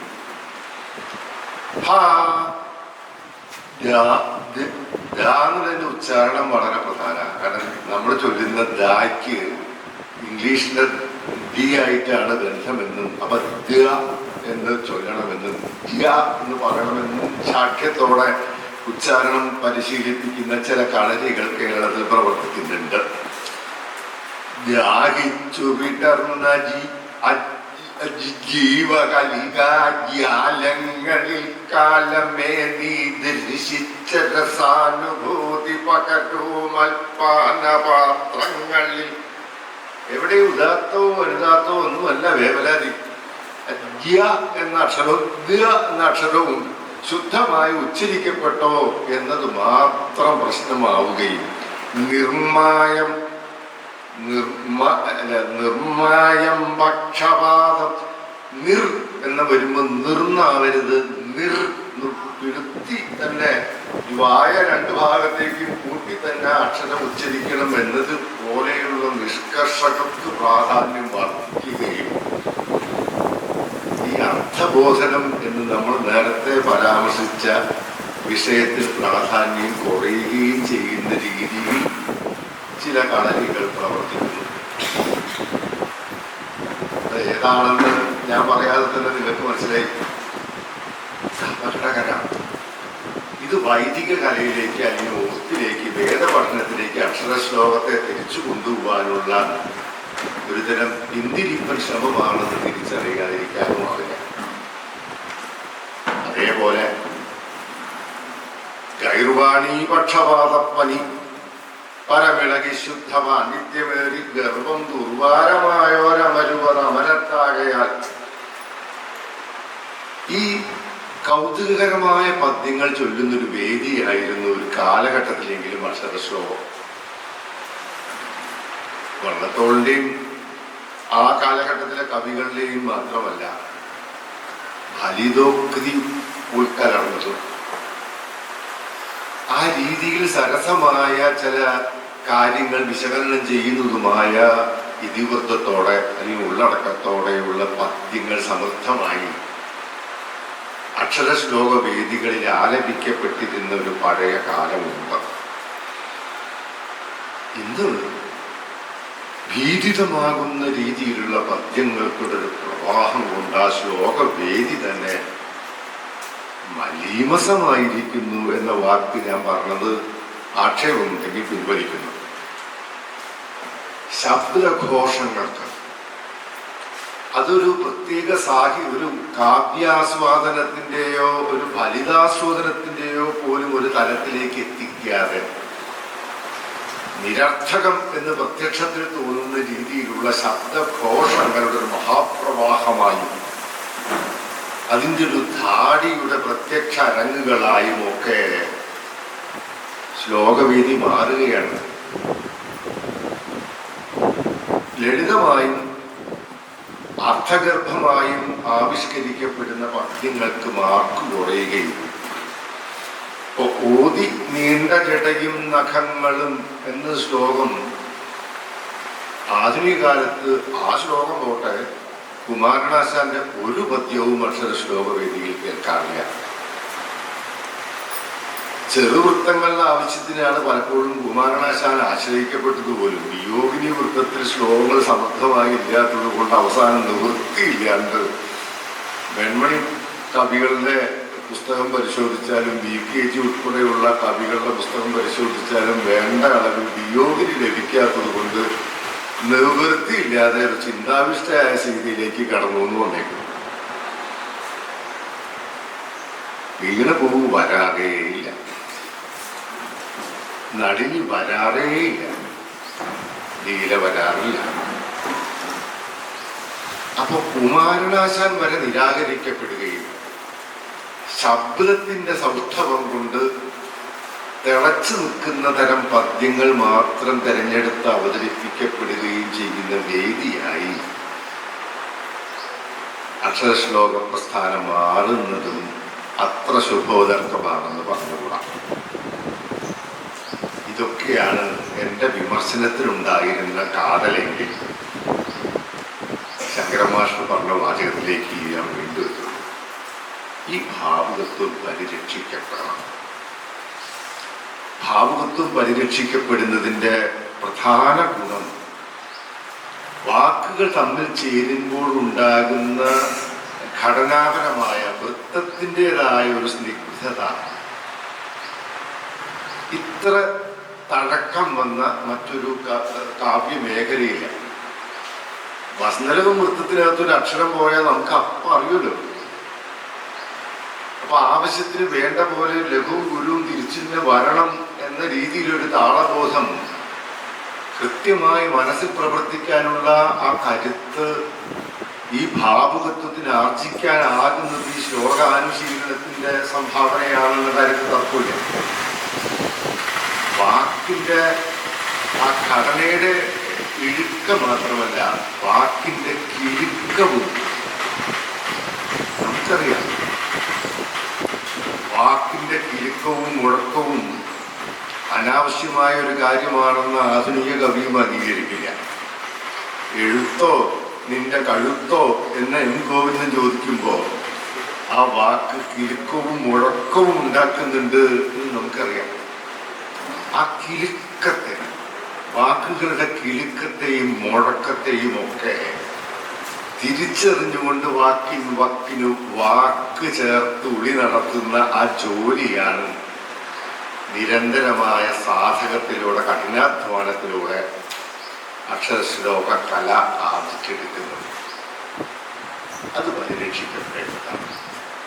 വാക്കിന്റെ മുകളിൽ അധീശത്വമാണ് അതിൻ്റെ ഒന്നാമത്തെ ഘടകമെങ്കിൽ, വാക്കിന്റെ കിലുക്കത്തെയും മുഴക്കത്തെയും തിരിച്ചറിഞ്ഞ് രചന നടത്താനുള്ള സിദ്ധിയാണ് രണ്ടാമത്തെ ഘടകമെങ്കിൽ, ഉച്ചാരണശുദ്ധമായും ഉദാത്ത അനുദാത്ത സ്വരിത ശുദ്ധിയോടുകൂടി കവിത ചൊല്ലാനുള്ള കഴിവാണ് മൂന്നാമത്തെ സിദ്ധിയെങ്കിൽ, ഹൃദയാഹ്ലാദകത്വം എന്ന് പറയുന്ന മൗലികമായ നാലാമത്തെ ഗുണസമ്പന്നത കൊണ്ടുകൂടി അക്ഷരശ്ലോക പ്രസ്ഥാനം ചരിത്രാതീതമായി കാലാതീതമായി നിലനിൽക്കുമെന്ന പ്രത്യാശയാണ് എനിക്കുള്ളത് എന്ന വാക്കും പറഞ്ഞ് ഞാൻ നിർത്തുകയാണ്.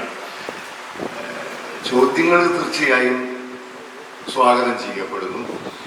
ഞാൻ പറഞ്ഞത് വിരസമായെങ്കിൽ നിർവ്യാജം ക്ഷമ ചോദിച്ച് ഏതെങ്കിലും രീതിയിൽ നമ്മുടെയൊക്കെ ചിന്തയെ ഒരു സ്പർശിക്കുകയെങ്കിലും ചെയ്തെങ്കിൽ എൻ്റെ ചാരിതാർത്ഥ്യവും നന്ദിയും അറിയിച്ചുകൊണ്ട് എൻ്റെ വാക്കുകൾ അവസാനിപ്പിക്കുകയാണ്. നമസ്കാരം.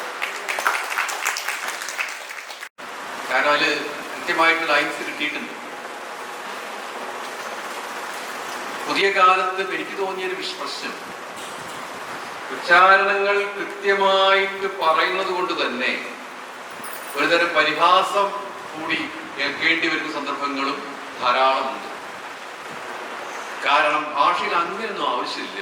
ഇത് കമ്മ്യൂണിക്കേഷനെയാണ് ആവശ്യമുള്ളൂ. അച്ഛാന്ന് വിളിച്ചാൽ പോരെ, അച്ഛാന്ന് വിളിക്കേണ്ട ആവശ്യമുണ്ടോ എന്ന ഒരു തരം കാര്യം വളരെ വ്യാപകമായിട്ടുണ്ട്. അല്ലെങ്കിൽ അതല്ല കവിത, അതിനൊന്നും ആവശ്യമില്ല. ഭാഷ അങ്ങനെ നോക്കേണ്ട കാര്യമില്ല. ഒരാൾക്ക് മനസ്സിലാവണം, അതിന് കവിത ഉണ്ടാവണം. അങ്ങനെ വരുമ്പോൾ എന്തിനാണ് ഈ നിഷ്കർഷ എന്ന രീതിയിൽ ഉള്ള ഒരു വാദഗതി വളരെ ശക്തമാണ്. പ്രത്യേകിച്ച് പുതിയ ഒരു പാഠ്യപദ്ധതിയൊക്കെ മുന്നോട്ട് പോയപ്പോൾ അധ്യാപകർ വല്ലാതെ നിഷ്കർഷിക്കാറുണ്ട് അക്കാര്യത്തിൽ. ഇങ്ങനെ തോന്നിയിട്ടുണ്ടോ എന്നാണ് എൻ്റെ സംശയം. മറ്റാർക്കെങ്കിലും തോന്നിയിട്ട് എനിക്ക് ബോധ്യപ്പെട്ടിട്ടുണ്ട് അങ്ങനെയൊക്കെ വേണോ എന്നുള്ളത്. പി രാമൻ കവിത ചൊല്ലുമ്പോഴും ഈ വിമർശനം കേൾക്കേണ്ടി വന്നിട്ടുണ്ട് എന്ന് എനിക്ക് തോന്നി. ഇതൊരു നമ്പൂതിരി ഭാഷയാണല്ലോ, ഇങ്ങനെയൊക്കെയാണോ വേണ്ടത് എന്ന രീതിയിൽ ഒരു വിമർശനം. ദൈവം എന്ന് പറയേണ്ടതുണ്ടോ, ദൈവം എന്ന് പറഞ്ഞാൽ പോരെ.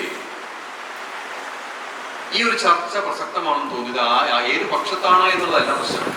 ഈ ഒരു ചർച്ച ദൈവം നന്ദി, ഇപ്പോ ഈ വല്ലിയിൽ നിന്ന് ചെമ്മേ പൂക്കൾ ചൊല്ലുമ്പോ മേൽക്കുമേലിങ്ങവ പൊങ്ങി വിണ്ണിൽ നോക്കമ്മേ എന്തൊരു ഭംഗി എന്ന് ഞാൻ ചൊല്ലാറില്ല. ഇപ്പൊ അങ്ങനെ വരാറുള്ളൂ. ഇതൊരു സുഖമില്ല പക്ഷെ ആ ഭംഗി എന്ന് പറച്ചിലല്ലേ. അപ്പൊ അത് അങ്ങനെയല്ലേ ചോദിച്ചാൽ അങ്ങനെയാവാം.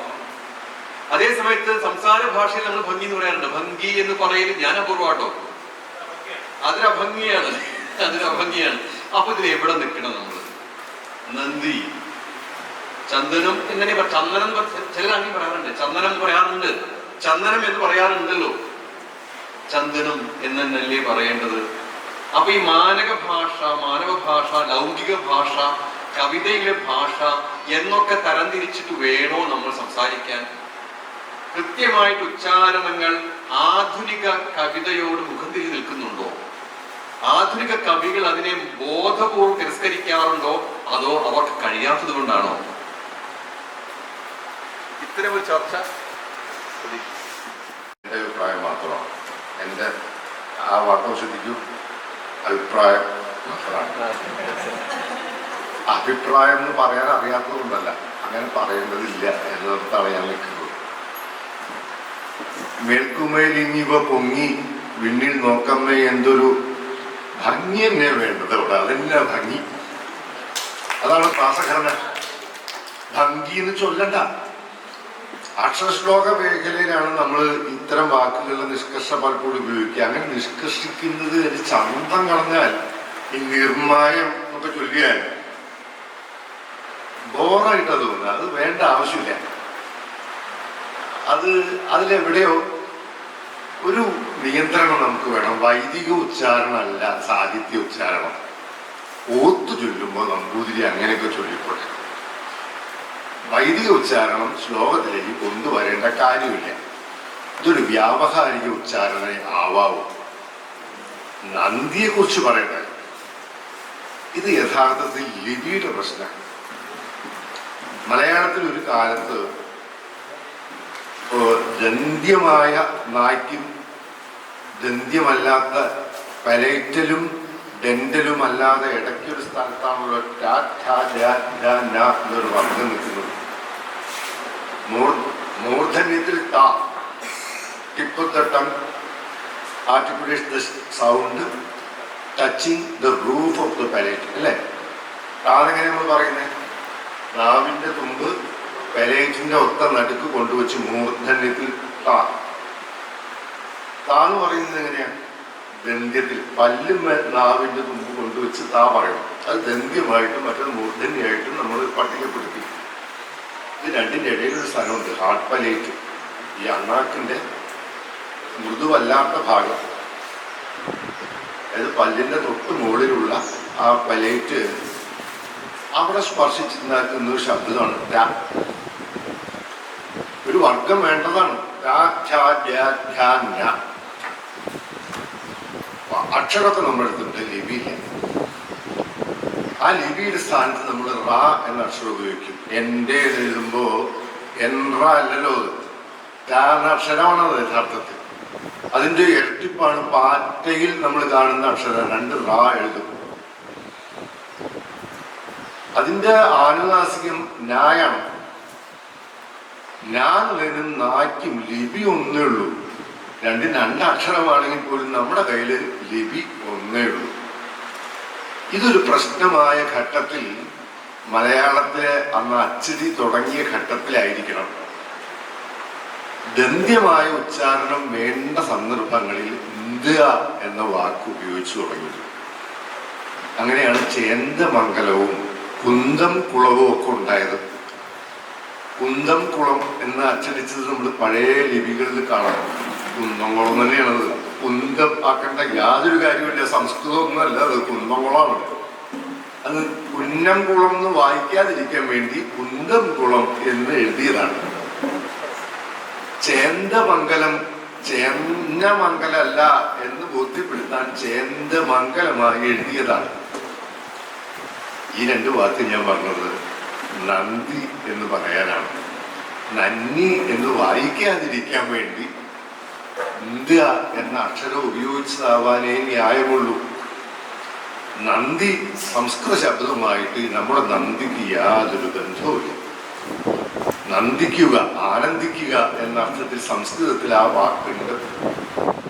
നമ്മുടെ ഗ്രാറ്റിറ്റ്യൂഡ് അല്ലെങ്കിൽ താങ്ക്സ് എന്ന അർത്ഥത്തിൽ ഉപയോഗിക്കുന്ന നന്ദിക്ക്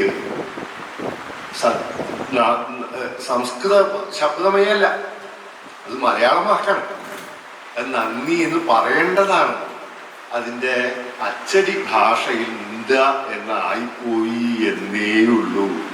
ഞാനും തെറ്റിദ്ധരിച്ച് നന്ദി നന്ദി എന്നൊക്കെ അനവധി കാലമായി പറഞ്ഞു. തിരുത്തുകയാണ്, നന്ദി എന്ന് തന്നെയാണ് പറയേണ്ടതെന്നാണ് എൻ്റെ ബോധ്യം.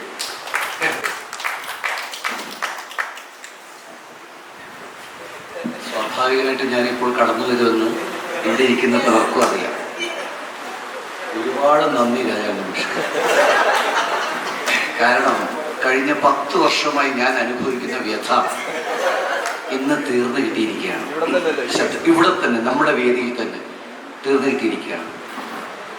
പ്രശാന്തിനോട്, ആര്യൻ മാഷോട്, സുമയോട്, രാജീവ് മാഷോട് ഒക്കെ നിരന്തരം കലഹിച്ചു കൊണ്ടേയിരിക്കുന്ന ഒരു പാഠത്തെക്കുറിച്ചാണ് ഇപ്പോൾ അങ്ങ് സംസാരിച്ചത്.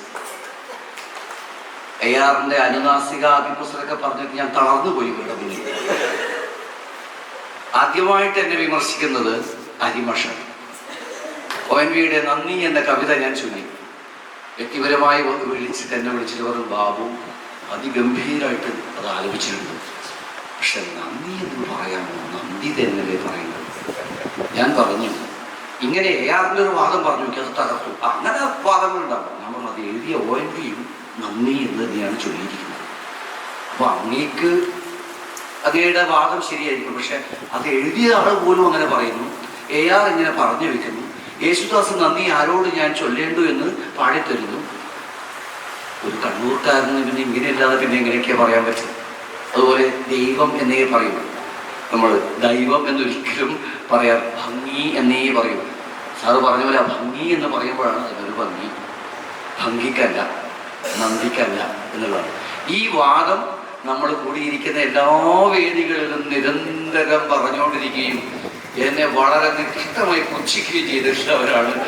അതിനുള്ളത് നല്ല മറുപടി ഇതേ വേദിയിൽ വെച്ച് തന്നെ കിട്ടി എന്നുള്ളൊരു വലിയ കാര്യം. സുമയൊന്നും ഒരു അണ്ണുക്കിട അതിന് മാറില്ലായിരുന്നു. ഭീകരമായിട്ട് നിരന്തരമായിട്ട് ആക്രമിച്ചുകൊണ്ടേയിരിക്കും. അത് ആ സുമയല്ല, ഈ സുമ കേട്ടോ. അപ്പോൾ അതുകൊണ്ട് വളരെയധികം സന്തോഷമുണ്ട്. അതിൻ്റെ ന്യായം നന്ദിയുണ്ട്. അതിൻ്റെ ന്യായവാദങ്ങൾ പലതും വേറെയും പലതും പറയാനുണ്ടാവുമായിരിക്കും. എനിക്കിപ്പോൾ മറ്റ് ഉദാഹരണങ്ങൾ പെട്ടെന്ന് കിട്ടുന്നില്ല. ഏതായാലും യെസ് മറ്റൊന്ന്, പിന്നെ ഞാൻ ചൊല്ലുമ്പോൾ അതിൻ്റെ ഏറ്റവും രൂക്ഷമായിട്ട് സ്വരജിയാണ് എന്നെ വിമർശിച്ചത്. എന്താ ഏതെങ്കിലും ഒരു വാക്ക് പറഞ്ഞ എന്താ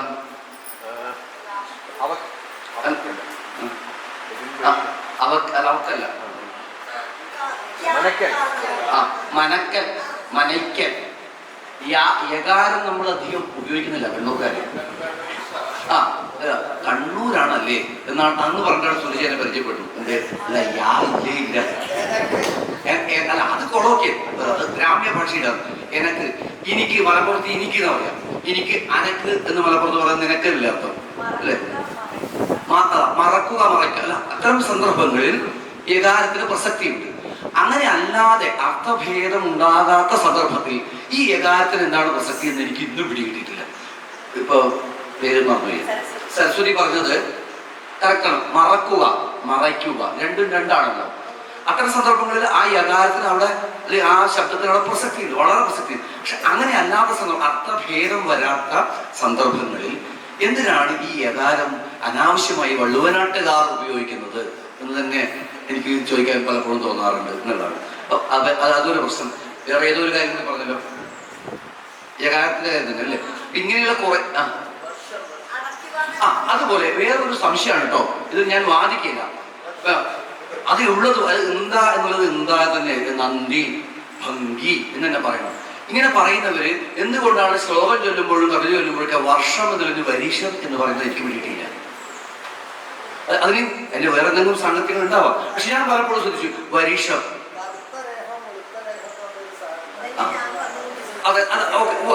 ആവട്ടെ, ഞാൻ വളരെ നിഷ്കളങ്കമായിട്ട് ചോദിക്കുന്നു കേട്ടോ. നിങ്ങൾ എന്നെ വെടിവെച്ച് കൊല്ലും ചെയ്യരുത്. പലപ്പോഴും രാജീവ് മാഷ് ആദ്യത്തെ അതിൽ സൂചിപ്പിച്ച ഒരു കാര്യമുണ്ട്. അതായത് ഭാഷയ്ക്ക് അങ്ങനെയൊക്കെ നിഷ്കർഷ വേണം. ഒരു വാട്ടർ ടൈപ്പ് കമ്പാർട്ട്മെന്റിൽ ഭാഷയുടെ ഉച്ചാരണത്തെ നിങ്ങൾ കൊണ്ടുവരണം എന്നൊക്കെ ചോദിച്ചു കഴിഞ്ഞാൽ ചില സന്ദർഭങ്ങൾ കൊണ്ടുവരേണ്ട എന്ന് പറയുന്ന ഒരാളാണ് ഞാൻ. ഞാൻ പുതിയ പാഠ്യപദ്ധതിയെ പൂർണ്ണമായി അംഗീകരിക്കുന്ന ആളൊന്നല്ല. പക്ഷെ എന്നാൽ പോലും ഭാഷ എന്ന് പറയുന്നത് നിങ്ങൾ വളരെ അക്കാഡമിക് ആയിട്ട് ഗൗരവത്തിൽ പഠിച്ചു തുടങ്ങുമ്പോൾ നിങ്ങൾ അതിനെക്കുറിച്ചൊക്കെ ചിന്തിക്കുകയും പറയുകയും ചെയ്യുക. അല്ലാതെ സ്വതന്ത്രമായിട്ട് കൂടിയിൽ കളിക്കാൻ വിടണം, ഭാഷയുടെ കൂടിയിൽ കളിക്കാൻ വിടണം എന്ന് അഭിപ്രായമുള്ള ഒരാൾ തന്നെയാണ്. അപ്പോൾ ഈ വരിഷത്തിന്റെ കാര്യം കൂടി ഒന്ന് പറഞ്ഞു ഞാൻ കുറച്ചുകൂടി സമാധാനം. നന്ദി.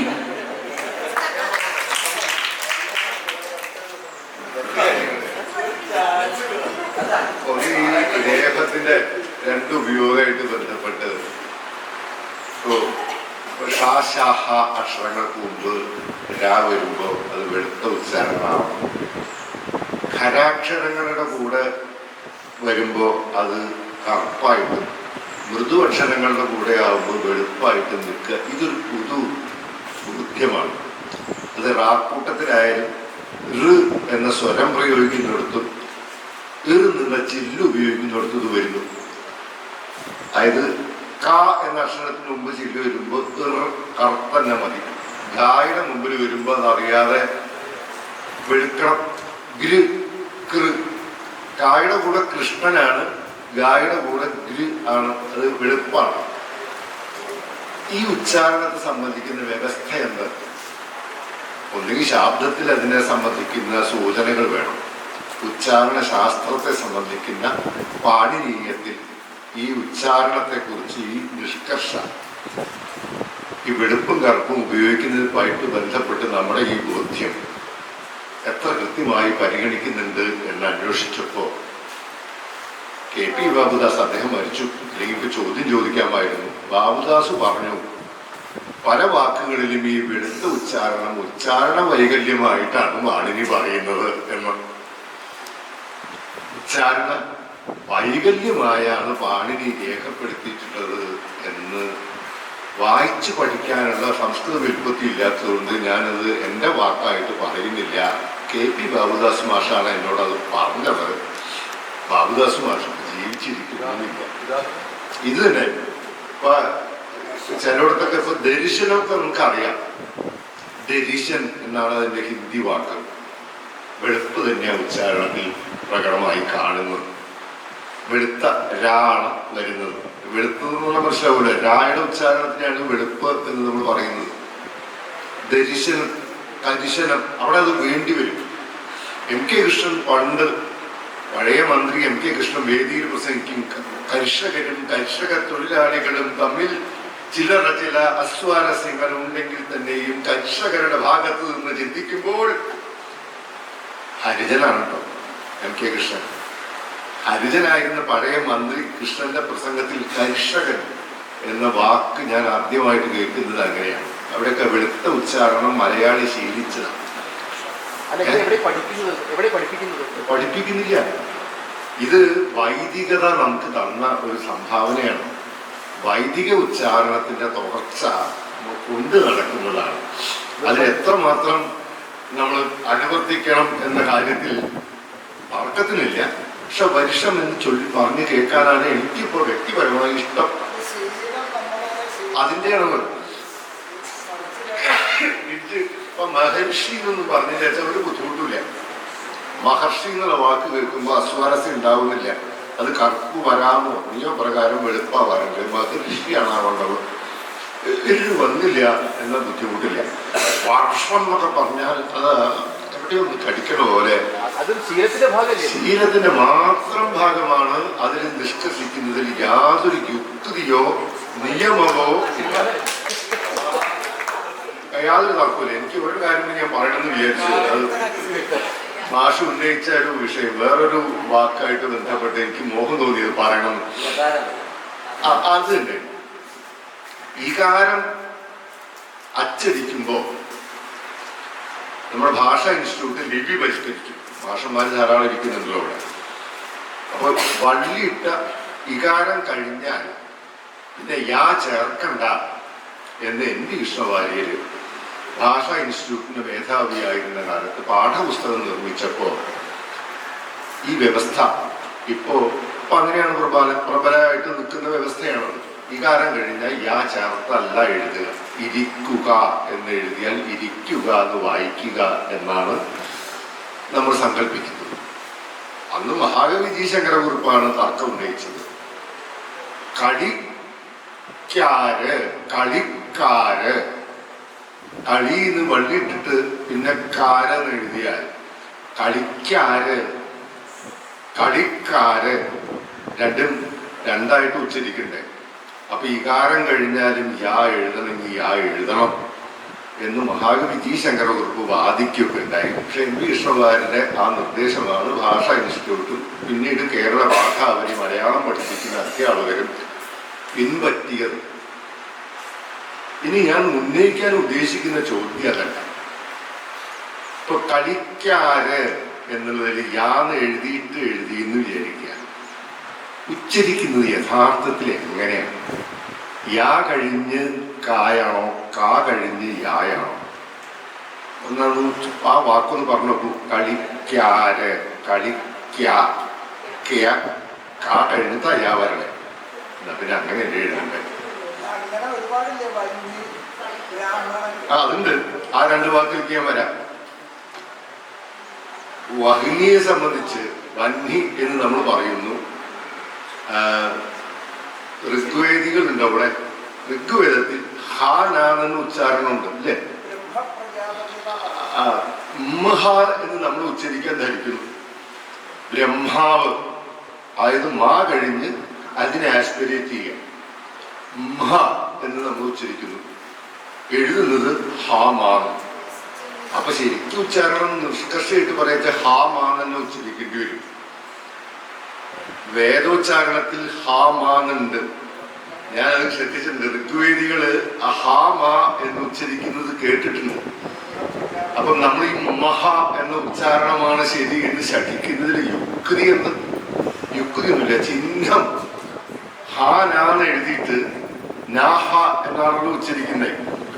അതേപോലെ പ്രശ്നമാണ്. ഇപ്പൊ ഈ യാ ചേർത്താലും യാ ഉച്ചരിക്കുന്നത് രണ്ടാമതല്ലേ? കളിക്കാല് കാ കഴിഞ്ഞാണ് യാ വരണേ. ഈ കളി മറിച്ചല്ലോ. ഒരു ഉദാഹരണം പറയാം. യാ കഴിഞ്ഞ് കാ അല്ല ഉച്ചരിക്കണേ, കാ കഴിഞ്ഞാണ് യാ ഉച്ചരിക്കുന്നത്. അപ്പൊ പിന്നെ യാന്ന് എഴുതണം എന്ന് നിഷ്കർഷിക്കുന്നതിലും യുക്തിയില്ല, യാ ഉച്ചരിക്കുന്നതിലും ആ അർത്ഥത്തിൽ യുക്തിയില്ല എന്നാണ് എന്റെ അർത്ഥം. കളിക്കാരെ സംബന്ധിച്ച് ശരിയാണ്. ആ അർത്ഥബോധത്തോടുകൂടി പറയണം. അത് നമുക്കതിന് ലിപിയില്ല.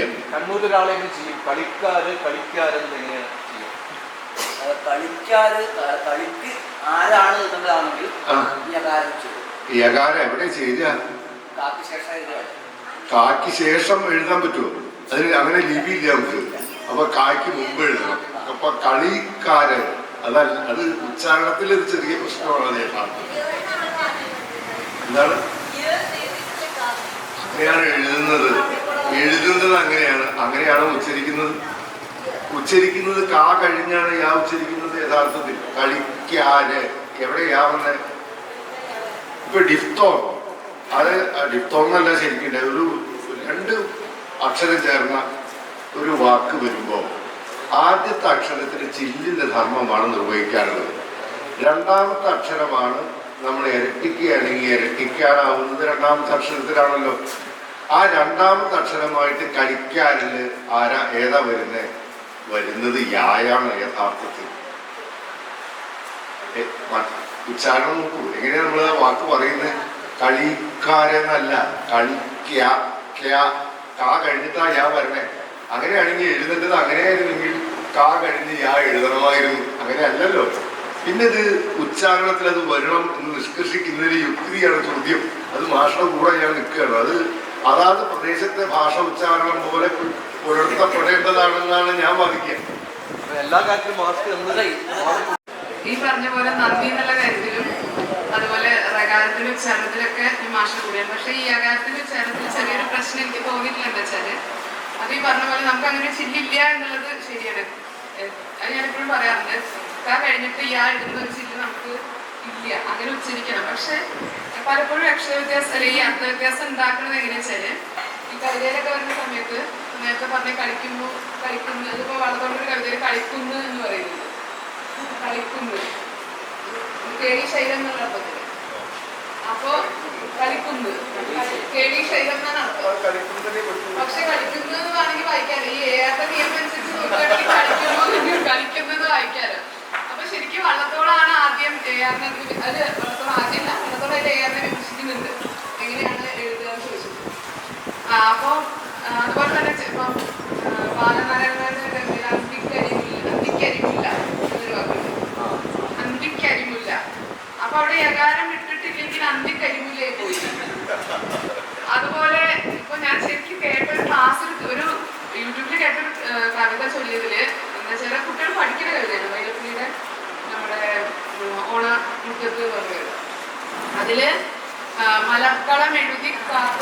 രചനയെന്നുണ്ട് ഒരു വരി.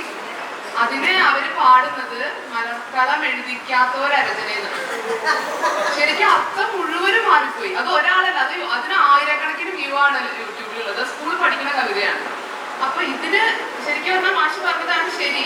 ഇക്കാന്നുള്ള ചിഹ്നം, നമുക്ക് അങ്ങനെ ചിഹ്നം വേണം. ആ ചിഹ്നം ഉണ്ട് എന്ന് കാണിക്കുന്നതിന് പകരമായിട്ട് യകാരം അവിടെ ഉണ്ട്.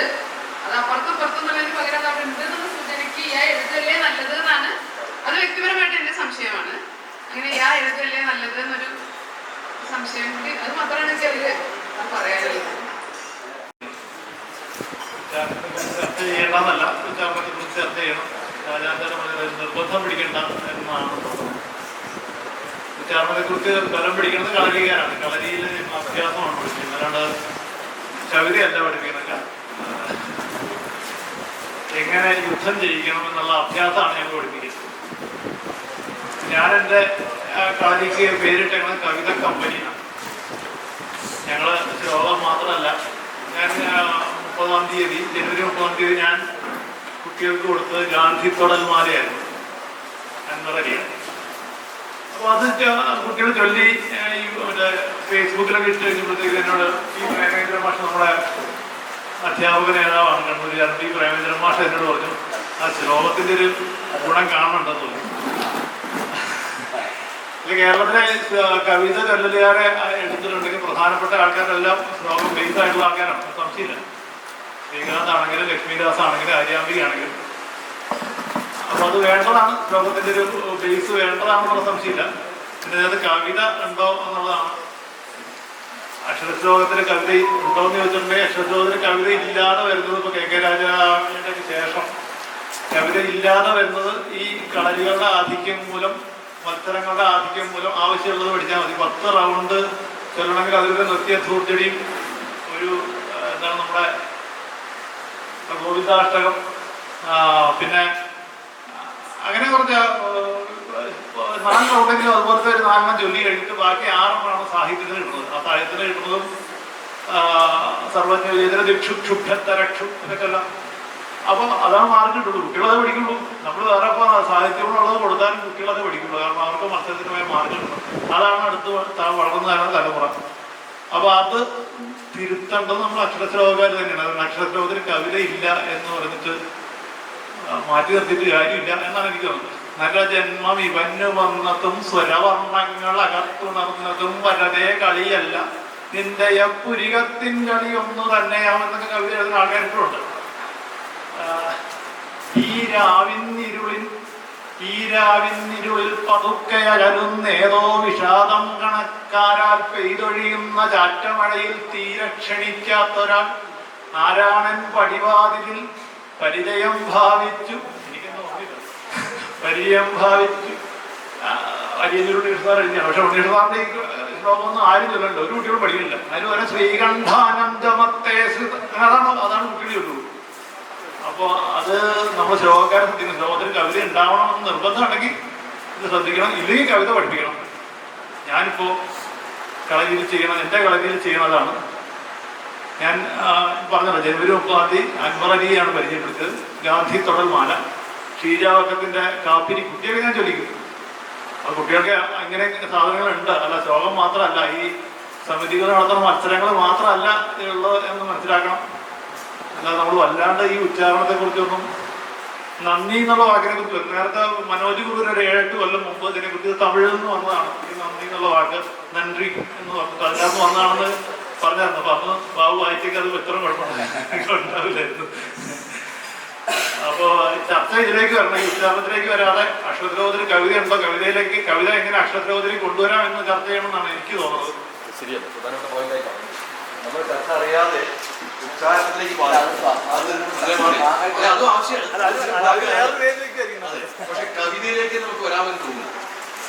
ഈ വലിയൊരു കോഴ്സിനകത്ത് പറഞ്ഞിട്ടുണ്ടല്ലോ, അതായത് ശ്ലോകക്കാര് ശ്ലോകത്തിൽ ഒതുങ്ങി നിൽക്കുകയും അതിനപ്പുറത്തേക്ക് വളരാതെ കവിതയിലേക്ക് വഴികളൊന്നും കാണാതെ അങ്ങനെ നിൽക്കുകയും ചെയ്യുക എന്നുള്ളൊരു കാര്യത്തെ കുറിച്ചൊക്കെ ഒന്ന് പറഞ്ഞിരുന്നു. അതൊന്ന് പറഞ്ഞാൽ നന്നായിരുന്നു. അതെന്താണ് അനുഭവങ്ങൾ?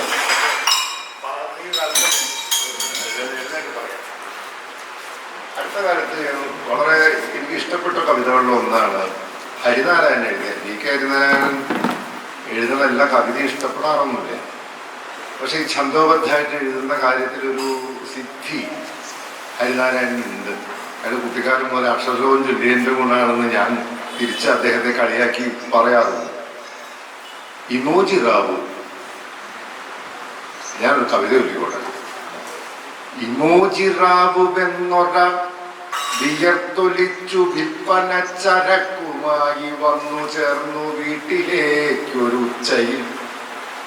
ഇമോജി പോലെ മഞ്ഞയിൽ കുളിച്ചുരുണ്ട്, കൺകളിൽ ചുകന്ന പൊട്ട്, വായയോ തുരന്നെടുത്ത മാതിരി. അറിഞ്ഞിടാത്ത ഭാഷയില്ലയാൾക്ക്, വിൽക്കാവുന്ന ചങ്ങാതിയാണ്, അറിഞ്ഞിടാത്ത ഭാഷയില്ലയാൾക്ക്. മൂക്കടഞ്ഞ പോൽ ഡിജിറ്റലാണു ശബ്ദവും, പഠിച്ചു വെച്ച വാക്കുകൾ പുറത്തു തൂക്കിയിട്ടതാം പെരുത്തു വീർത്ത സഞ്ചിയിൽ. വികാരമാണു വിൽപ്പനയ്ക്ക് സ്മൈലി പോൽ പലേതരം. വെറും ചിരി, കടും ചിരി, നിരാശ, രാഗം, ഈർഷ്യയും, തമാശ, വാശി, പുച്ഛവും, കരച്ചിലും പിണക്കവും. അരക്കിലോ കണക്കിലായി തരം തിരിച്ചെടുത്തിടാം. ഒരൊറ്റ വർഷമെത്തിടും വരേക്ക് കേടുവന്നിടാ. മടിച്ചു നിന്നൊരെന്റെ നേർക്കടുത്തു വന്ന് വിൽപ്പനക്കുരുക്കിടാൻ മുറുക്കുവാൻ ഇമോജി റാവുവിൻ ശ്രമം. മരിച്ച വീട്ടിലെത്തിയാൽ മുഖത്തിതൊന്നു വെക്കവേ അകത്തു നാം ചിരിക്കിലും കരഞ്ഞ പോലെ തോന്നിടും. വിവാഹവേദിയെത്തിയാൽ പണിപ്പെടേണ്ടിരിക്കുവാൻ ഇതൊന്നെടുത്തു വെക്കണം തിരിച്ചു പോന്നിടും വരെ. ഇണയ്ക്കു മുന്നിൽ നിന്നിടാം സദാനുരാഗബദ്ധമായി. പിടിക്കുമെന്ന പേടി വേണ്ട, അതാണിതിൻ വിശേഷവും. ഒരുക്കു വീണു വിമോചിതൻ പണം കൊടുത്തു നിൽക്കവേ സഹാനുഭൂതിയോടെ റാവു തന്നു പുത്തനാമ്പുതി. നമുക്കു തന്നെ നമ്മളിൽ വരാമിടയ്ക്കു സംശയം. ഇങ്ങനെ അഭിനയിച്ചിട്ട് നമ്മൾ ആരാണ് നമുക്കെന്നെ മറക്കാലോ. നമുക്കു തന്നെ നമ്മളിൽ വരാമിടയ്ക്കു സംശയം. മനം കറുത്ത് നേരുകെട്ട ജീവി എന്നു തോന്നിടാം. ഒടുന്നനെ ഇതൊന്നെടുത്തിടത്തു നെഞ്ചിൽ വെക്കുക, ഇതാണു ഹാർട്ട്. ഇതിന്നു കാശു വേണ്ട, റാവു യാത്രയായി. ഞാൻ ഈ കവിത എഴുതിയത് ഇത് സംസ്കൃത ഛന്ദസ്സില ശ്ലോകാണെന്നോട് വല്ല ബുദ്ധിമുട്ടുണ്ടായോ? മുഴുവൻ ശ്ലോകങ്ങളായിട്ടാണ് അദ്ദേഹം എഴുതിയത്. കൊല്ലേണ്ടത് എങ്ങനെയെന്ന് ടീച്ചർ സുഗതകുമാർ ടീച്ചർ കവിത എഴുതിയത് വസന്തലഹത്തിലാണ്. ചുള്ളിക്കാട് ചില കവിതകൾ യോഗിനിയിൽ എഴുതിയിരിക്കുന്നു. ഇനിയിപ്പോ ദേവീസ്തവെന്ന് കടമനിട്ട് എഴുതിയത് കൃത്യമായി വിശകലനം ചെയ്ത പ്രകാശാങ്കുരങ്ങൾ, പ്രഭാതാത്ഭുതങ്ങൾ, ഭൂജങ്ങൾ പറയാറാണ്. ഇത് വരുന്നത് ഇതിന്റെ ഉള്ളടക്കത്തോട് യോജിക്കുന്നത് സംസ്കൃത ഛന്ദസ്സാണെങ്കിൽ അത് എന്നല്ലാതെ ഇവരാരും കക്കാടില്ല, വിഷ്ണു നാരായണ നമ്പൂതിരി ഇല്ല, വൈലോപ്പിള്ളി ഇല്ല.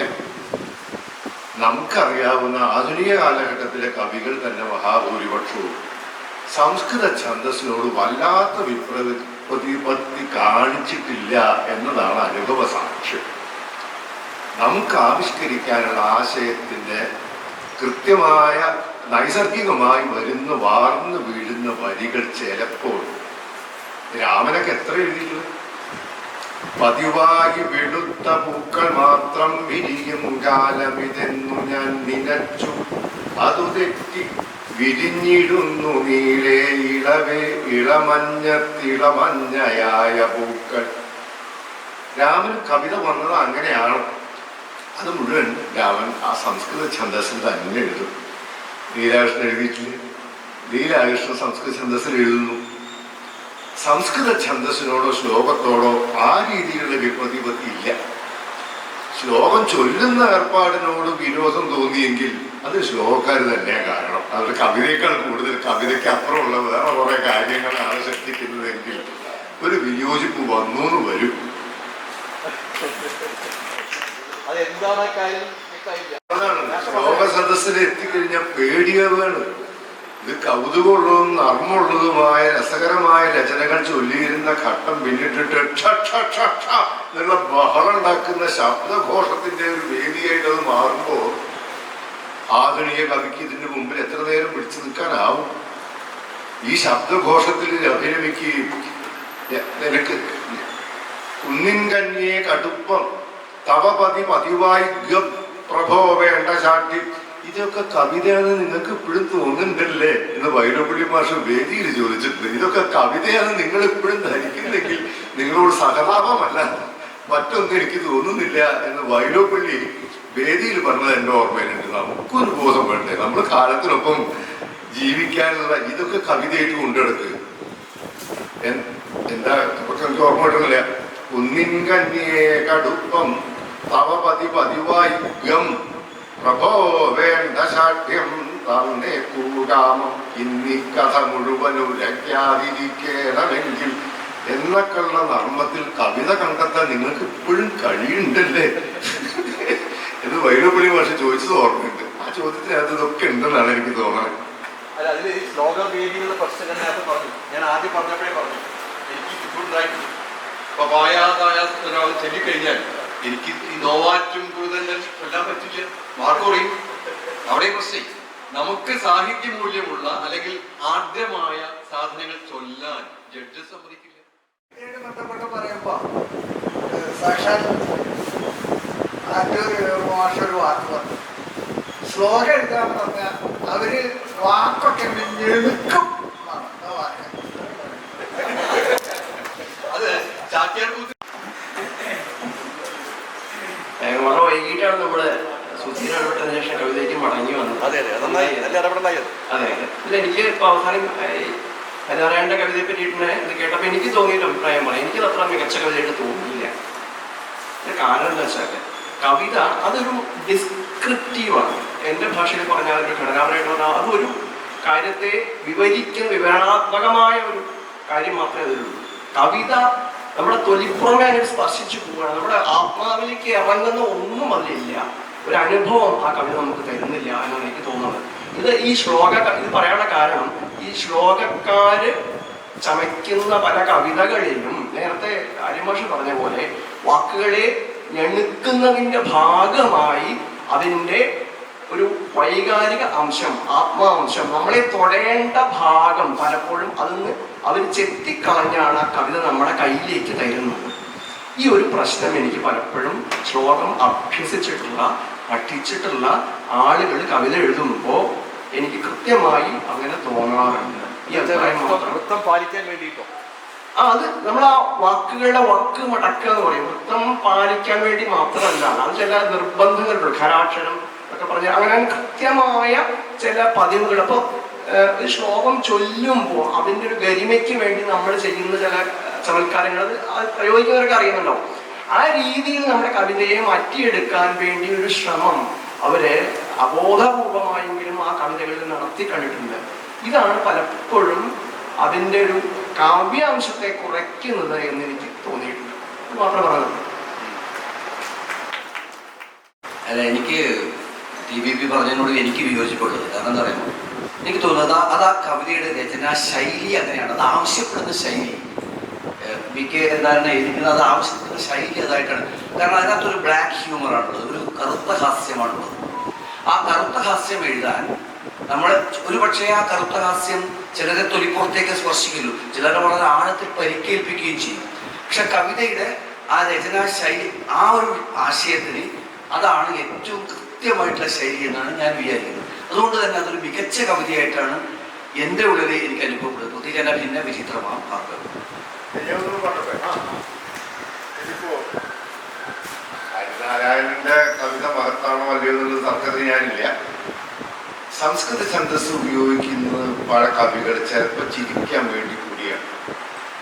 ഐകമത്യം മഹാബലം മല പോലും മറിച്ചിട.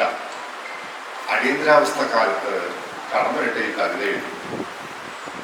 ഉണക്കച്ചുള്ളി ഒന്നൊന്നായി ഒടിക്കാമേതു ബാലനും ഒരുമിച്ചൊരു കെട്ടായാൽ ആനയ്ക്കും സാധ്യമായിട. അതിനാൽ ബാലരെ നിങ്ങൾ ഉണക്കച്ചുള്ളിയാകുവിൻ, അർത്ഥം വിട്ടിട്ടൊരേ കെട്ടിൽ അമർന്നോർത്തു കിടക്കുവിൻ. ഇതിനെതിരെ സംസ്കൃത ഛന്ദസ് വന്നതെന്ന് വ്യക്തമല്ലേ? അതിലുണ്ടാക്കുന്ന ചിരിതൻ ഐകമത്യം മഹാബലം എന്നുള്ള ആ വാക്കൊക്കെ ധ്വനിപ്പിക്കുന്ന നമ്മുടെ ഈ ആർഷ സംസ്കാര സമ്പന്നമായ ഭാഷാ പ്രയോഗത്തിന്റെ ആ ഒരു മായിക ലോകത്തിന്റെ അതിൻ്റെ ഒരു അന്തസ്സാര ശൂന്യത സൂചിപ്പിക്കാൻ ആ ഛന്ദസ് തന്നെ ഉപയോഗിക്കുന്നു. കവികള് വൃത്തം തിരഞ്ഞെടുക്കുന്നത് അങ്ങനെയല്ലേ പലപ്പോഴും. ഇപ്പോ ഞാൻ വിളിപ്പിക്കല്ല, ഇപ്പോ ആരിതെറിഞ്ഞു കൊടുത്തു എന്റെ മഞ്ചരി വള്ളത്തോട് ഉപയോഗിക്കുന്നത്. കൃഷ്ണകഥ പ്രമേയമായി വരുന്ന എല്ലാ കവിതകളിലും വള്ളത്തോട് നിഷ്കർഷയായിട്ട് മഞ്ചരി ഗാഥാവൃത്തത്തെ ഉപയോഗിക്കുന്നു. അത് ഗാഥാവൃത്തം ഉപയോഗിക്കുന്നതോടുകൂടി കൃഷ്ണഗാഥ വായിച്ച് പരിചയമുള്ള മലയാളിയുടെ മുമ്പിൽ അതിൻ്റെ ഒരു പരിസര നിർമ്മാണം കവി സാധിച്ചു കഴിഞ്ഞിരിക്കുന്നു. കൃഷ്ണകഥയാണ് പറയുന്നത് എന്നത് മാത്രമല്ല ഗുണം, പല്ലവം പോലുള്ള നല്ലീളം കൈകൾ വന്നുല്ലസത്തിരയാൽ തല്ലുകയാൽ ഉന്തുന്നു ഓർക്കണം. കുട്ടിയെ താരാട്ടാൻ വേണ്ടിയിട്ടാണ് ആ പാട്ടുണ്ടായതെങ്കിൽ ആ ഒരു പേരവത അല്ലെങ്കിൽ ആ ഒരു വാത്സല്യത്തിന്റെ ഒരു കിരിവ് ആ വാക്കുകളിൽ നിന്ന് നിർദ്ധാരണം ചെയ്തെടുക്കാനാവുന്നു എന്ന ഗുണം കവി അനുഭവിക്കുകയാണ്. എന്തിനാണ് ചുള്ളിക്കാട് വിയോഗിനിയിൽ എഴുതിയത് എന്നത് ചോദ്യത്തിന് ഉത്തരം തന്നെയാണ്. കാരണം സീത വായിച്ച് പരിചയമുള്ള മലയാളിയുടെ മുമ്പിൽ ഒരു കഥ പറയുമ്പോൾ വിയോഗിനി വേണ്ടി വരും. പുലരുവാനേഴരാവേയുള്ളൂ എന്നൊരു കവിത തുടങ്ങുമ്പോൾ തന്നെ മനസ്സിലാവും പറയാൻ ഉദ്ദേശിക്കുന്നത് ഒരു പുരാവൃത്തമാണെന്ന്. അപ്പൊ ആശയം ആവിഷ്കരിക്കാൻ ഉദ്ദേശിക്കുന്ന ഇതിബദ്ധത്തിന് അനുഗുണമാകുന്നൊരു മീറ്റർ കവി കണ്ടെത്തുന്നതിൽ സ്വാഭാവികമായി ചിലപ്പോ സംസ്കൃത ഛന്ദസ് വരും, ചിലപ്പോ ചിരിക്കാൻ അല്ലെങ്കിൽ ചിന്തിപ്പിക്കാൻ. രണ്ടുപേരും വർജ്ജിയാണെന്ന് ഒരു കവിയും പുതിയ കാലത്തും പറയുന്നില്ല എന്നതാണ് എന്റെ വാദം.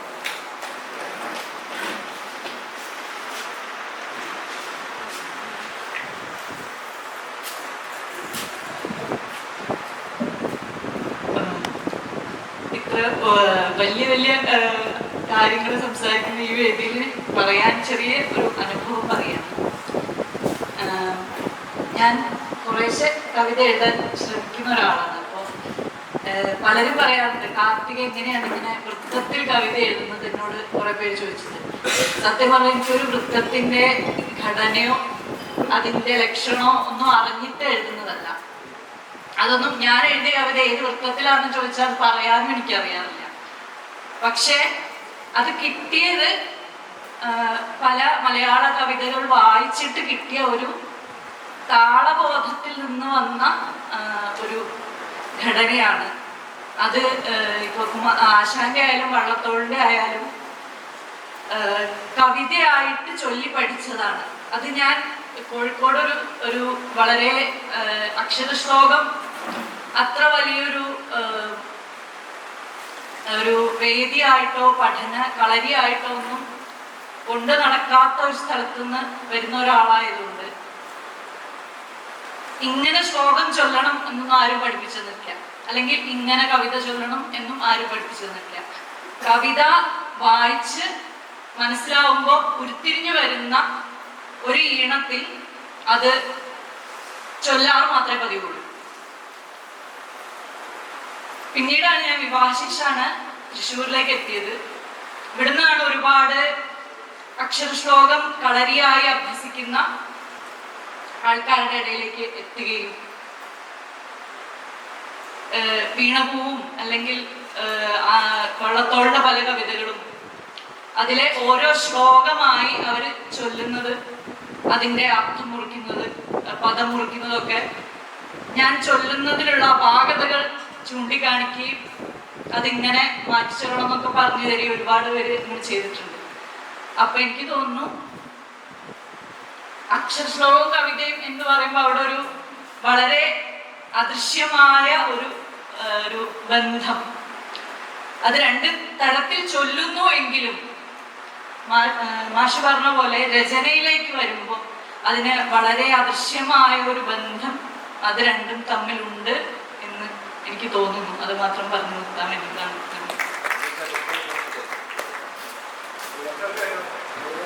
സമയം വൈകുന്നു, പെട്ടെന്ന്. കാർത്തിക പറഞ്ഞതാർക്കാണ് ഷീജാവക്കത്തിന്റെ സെക്രട്ടറിയേറ്റ് 3 or 4 ഖണ്ഡങ്ങള് പഞ്ചരാമത്തിലുണ്ട്. അപ്പൊ അവർക്കറിയില്ല, ഞാൻ അവരോട് സംസാരിച്ചപ്പോൾ അവർക്ക് പഞ്ചരാമൻ അറിയില്ല. അറിഞ്ഞില്ലാന്ന് ഒരു കുഴപ്പമില്ല, നല്ല വൃത്തിയായിട്ട് എഴുതിയിട്ടുണ്ട്. അവരുടെ പേരുള്ളത്. എനിക്ക് ഒരു കാര്യം പറയാനുള്ള, ഞാൻ ഇവിടെ വന്നപ്പോൾ ഞാൻ കവിത അക്ഷരലോകത്തിന് ബന്ധമുണ്ട്. കാരണം രാജീവ് മാഷ് കവിതയുണ്ട്. ഞാൻ വിചാരിച്ചത് കവിത അക്ഷരലോകത്തിന് ഒരു ബന്ധമില്ലെന്നാണ്. അത് ഇവിടെ നിന്ന് കിട്ടിയതാണ്. ബാബുമുണ്ട് അങ്ങനെ കുറെ ആൾക്കാർ കവിത പറഞ്ഞ ആൾക്കാർ ലോകക്കാരുണ്ട്, ആര്യം മാറ്റി. അപ്പൊ അതുകൊണ്ട് എനിക്കിവിടെ നിൽക്കുന്നതിൽ വലിയ സന്തോഷമുണ്ട്. അതുകൂടി പറയുന്നുണ്ട്. ഈ സെഷൻ അവസാനിപ്പിക്കാൻ നല്ലത് എന്നാലും തുറക്കാൻ പറ്റും. അതുകൊണ്ട് അതല്ലെങ്കിൽ കഴിയില്ല. കാരണം ഇത് ഈ സദസ്സിരിക്കുന്ന ആളുകളും തികച്ചും ശ്രദ്ധാലുമായ സദസ്സാണ്. അപ്പൊ അതുകൊണ്ട് തന്നെ ചോദിക്കാനുണ്ടായിരിക്കും. പക്ഷേ നമ്മളിവിടെ അവസാനിപ്പിക്കുന്നു. അടുത്ത സെഷന് മുമ്പ് മറ്റൊരു സെഷൻ, ചായ സെഷൻ നടക്കുന്നുണ്ട്. എല്ലാവർക്കും ചായയും നാട്ടുപലഹാരങ്ങളും കഴിച്ച് അടുത്ത് അനങ്കോടിന്റെ സെഷനിലേക്ക് വരാം. ഗംഭീര സെഷനായി മാറി എന്നുള്ളതാണ് നമ്മുടെ വിലയിരുത്തൽ. ആദ്യമായിട്ടാണ് കാവ്യാലാപനത്തിന്റെ ഇത്രയും വിഷയം കൈകാര്യം ചെയ്യുന്നത്. ഈ വിഷയം ആദ്യമായിട്ടാണ് നമ്മൾ കൈകാര്യം ചെയ്യുന്നത്. ഈ വിഷയം കൈകാര്യം ചെയ്യാൻ പറ്റിയ ഏറ്റവും ഉന്നതനായിട്ട് ആളുകളെ കൊണ്ടുവരാൻ പറ്റി. ഭംഗിയായിട്ട് അല്ലേ, ഭംഗിയായിട്ടല്ലോ, ഭംഗിയായിട്ട് സംസാരിക്കുകയും ചെയ്തു. സുഖമായിട്ട് എല്ലാവരും കേൾക്കുകയും ചെയ്തു. തൽക്കാലം പിരിയാം. 10 മിനിറ്റ് കഴിഞ്ഞ് തിരിച്ചു വരും.